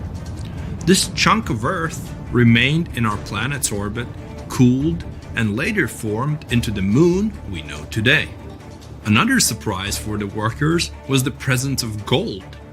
There was about 2.5 ounces of gold for every ton of soil lifted. The deeper the scientists went, the older the rocks were. In layers of rock about 2.8 billion years old, they found fossilized remains of living organisms. It made the world of science bubble with excitement, as it meant that life on our planet appeared 1.5 billion years earlier than first thought. In the early 1990s, they shut down the drilling project. Gradually, the buildings around the borehole and the drilling equipment were lost. Today, a lot of tourists visit the place. It's because of those same myths about creatures from the underworld. Yes, there's a hole 7.5 miles deep under that rusty lid. But the scientists working there never reached their goal. They wanted to drill into the Earth's mantle, but to do that, they would have had to dig down to a depth of about 44 miles. At 200 feet per month, it would have taken as long as 80 years. That's assuming no accidents happened. But the deeper it goes, the more interesting it gets. A few years ago, they found a massive amount of water deep underground. Somewhere up to 370 miles down, there's a substantial ocean billions of years old. and the amount of water there is several times greater than in all the oceans, seas, and rivers combined on the surface of Earth. The water there is at a scorching 2,800 degrees Fahrenheit. But because it's under a tremendous pressure, it doesn't evaporate. It's encased in a crystalline structure of minerals. This ocean was formed in the early stages of our planet's development, when there was only hot lava and debris of space bodies around. But the most exciting thing you can find by drilling is living organisms. They've been there in isolation for billions of years, and they can give us clues as to how life came into being in the first place. Scientists in Antarctica have created a similar borehole. An entire lake half the size of Lake Ontario was discovered under the thick ice. The amount of water in this lake is only 3.5 times less than in the Lake Baikal, the largest lake on Earth by volume. The ice that hides this lake is at least 20,000 years old, and the water beneath it has been isolated from the outside world for about 15 million years. While drilling, scientists lifted a chunk of ice from deep down below and found an unknown bacterium on it. Its genetic code was only 86% similar to known living organisms. That means that we've never seen bacteria like this before, or it had come from outer space. But that's just a theory. We know that these bacteria can live in unusual conditions and at water temperatures below freezing. The composition of underground lake water is also different from what we're used to. There's a lot more oxygen and carbon dioxide in it. Add to these conditions complete isolation, and we get living organisms that have developed and evolved in a completely different way. Do you understand what it means? The study of deep organisms may give us a clue as to whether life could exist beneath the ice on other planets or their moons. For example, Saturn's moon, Enceladus, has ice 24 miles thick. There may be an ocean underneath, which is heated by thermal springs. That's all for today. And guys, remember, let's become smarter every day together with Brightside. Scientists discovered the largest water reservoir in the Oregon Cascades. It's hiding underground, holding more than twice the water volume of Lake Mead. Let me specify. It contains at least 19.4 cubic miles of water, which is almost 162 trillion bottles of water. If you drank one bottle a day, it would take you around 444 billion years to finish your stock. No wonder this underground aquifer discovery is so awesome. The Cascade Mountain Range, which contains the largest aquifer on Earth, stretches about 700 miles from Northern California to British Columbia. The high Cascades in Oregon have younger volcanic rocks, around 8 million years old. The Western Cascades are much older, 45 million years. They boast deep canyons and valleys. Scientists study the transition zone between these two areas to understand how water moved through volcanic rock and how volcanic processes had evolved over time. In the process, researchers measured rock temperatures at different depths. That's when the underground aquifer discovery happened. Normally, deeper rocks should be hotter because it's closer to the Earth's interior. But to everyone's surprise, in several areas, the temperature stayed the same even at greater depths. Well, this was a strong clue that water was flowing through the rock and cooling it down. In other words, the Cascades function like a natural water tower, storing and slowly releasing water into rivers and streams. These geological water findings are important for two main reasons. First, it's our potential water source for the future. Such a massive amount of water stored underground could be an important resource. So far, we don't know how long it will remain in its current state and how resilient it's going to be to changes. So, we need more research to properly manage its use. Secondly, it affects volcanic activity.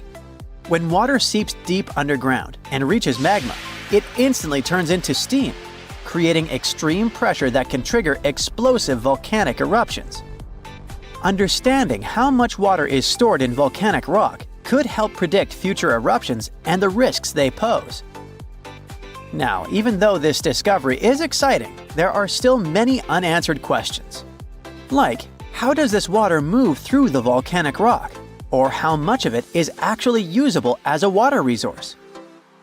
Since this underground reservoir depends on rain and snow, a series of dry years could cause big problems for both water supply and volcanic stability. Researchers are now working to understand the full impact of the Cascades volcanic water reservoir and how to manage it responsibly. But let's look closely at the geological wonder that is the Cascade Range. Picture this: a massive mountain range stretching all the way from Northern California up to British Columbia, cutting right through the middle of Oregon.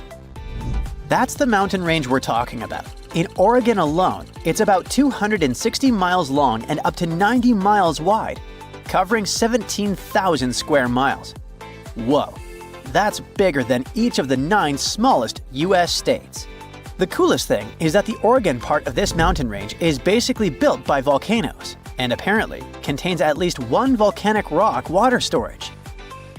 The range itself exists because of something called the Cascadia Subduction Zone, where the Juan de Fuca tectonic plate, a chunk of Earth's crust under the Pacific Ocean, is slowly getting shoved beneath North America. As it sinks, the intense heat and pressure force water out of the oceanic rock. It lowers the melting point of the surrounding mantle and creates magma. That magma rises up and fuels the Cascade volcanoes. This is part of the Ring of Fire, the giant belt of volcanoes circling the Pacific.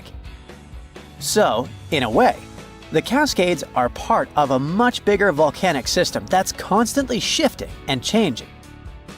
The Oregon Cascades are actually made up of 2 completely different zones, the Western Cascades and the High Cascades, and they look nothing alike. The Western Cascades are the older part. They formed around 45 million years ago. These mountains are rugged and deeply carved up by rivers. Some canyons are as deep as 3,700 feet. This part of the range used to be volcanically active, but over time, erosion has taken over, reshaping the land. The High Cascades, on the other hand, are much younger and way less eroded. Around 8 million years ago, the volcanic activity shifted, and new eruptions filled in old canyons, smoothing out the landscape. Eruptions kept piling up fresh lava, and rivers in this region didn't have as much time to create deep valleys like they did in the Western Cascades. That's why if you look at the 2 regions side by side, one looks jagged and carved up, while the other looks smoother and more built up. Some of Oregon's most famous volcanoes are located in the High Cascades. I'm talking about Mount Hood, Mount Jefferson, the Three Sisters, and Crater Lake, which actually formed when Mount Mazama erupted and collapsed in on itself. Unlike smaller volcanoes that pop up, erupt for a bit, and disappear over a few months or years, these giant volcanic centers have been active for thousands of years. And because they've been around for so long, they have way more complex magma systems. They produce everything from basalt, which is a runny, fast-moving lava, to andesite, dacite, and rhyolite. And rhyolite is the type of magma that leads to huge explosive eruptions. So, while some of these volcanoes might just ooze lava, others have the potential for devastating blasts. Another amazing thing about these long-lived volcanoes is that their underground magma chambers stay hot for a really long time.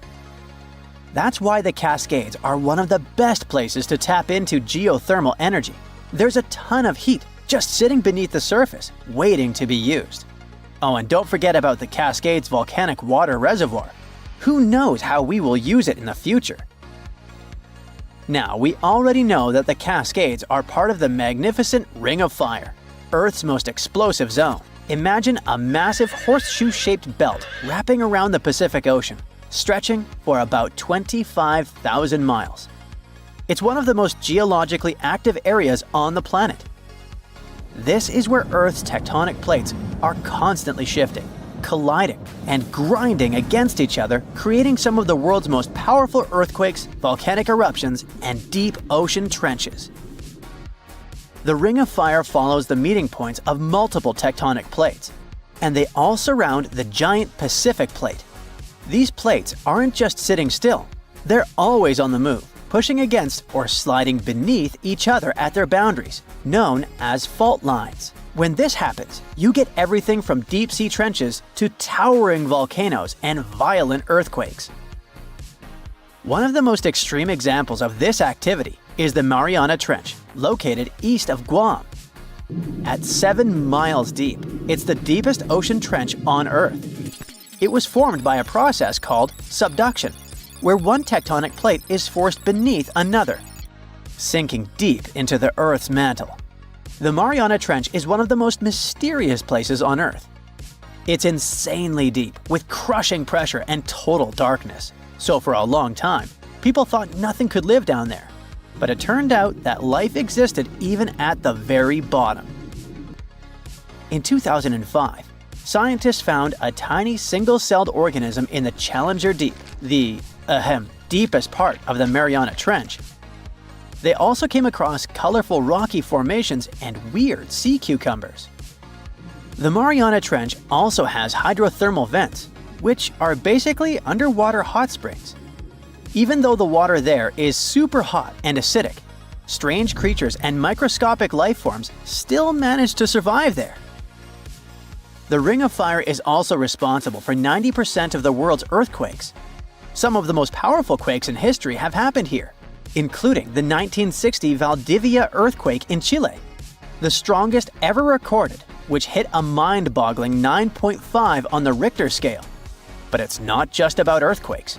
The Ring of Fire is also home to about 75% of the planet's volcanoes. Some of the most famous eruptions in history have come from this region, like the infamous Mount Tambora in Indonesia. In short, the Ring of Fire is one of the most dangerous places on Earth, but it's also incredibly fascinating. Who knows what else scientists might discover in that region, like they did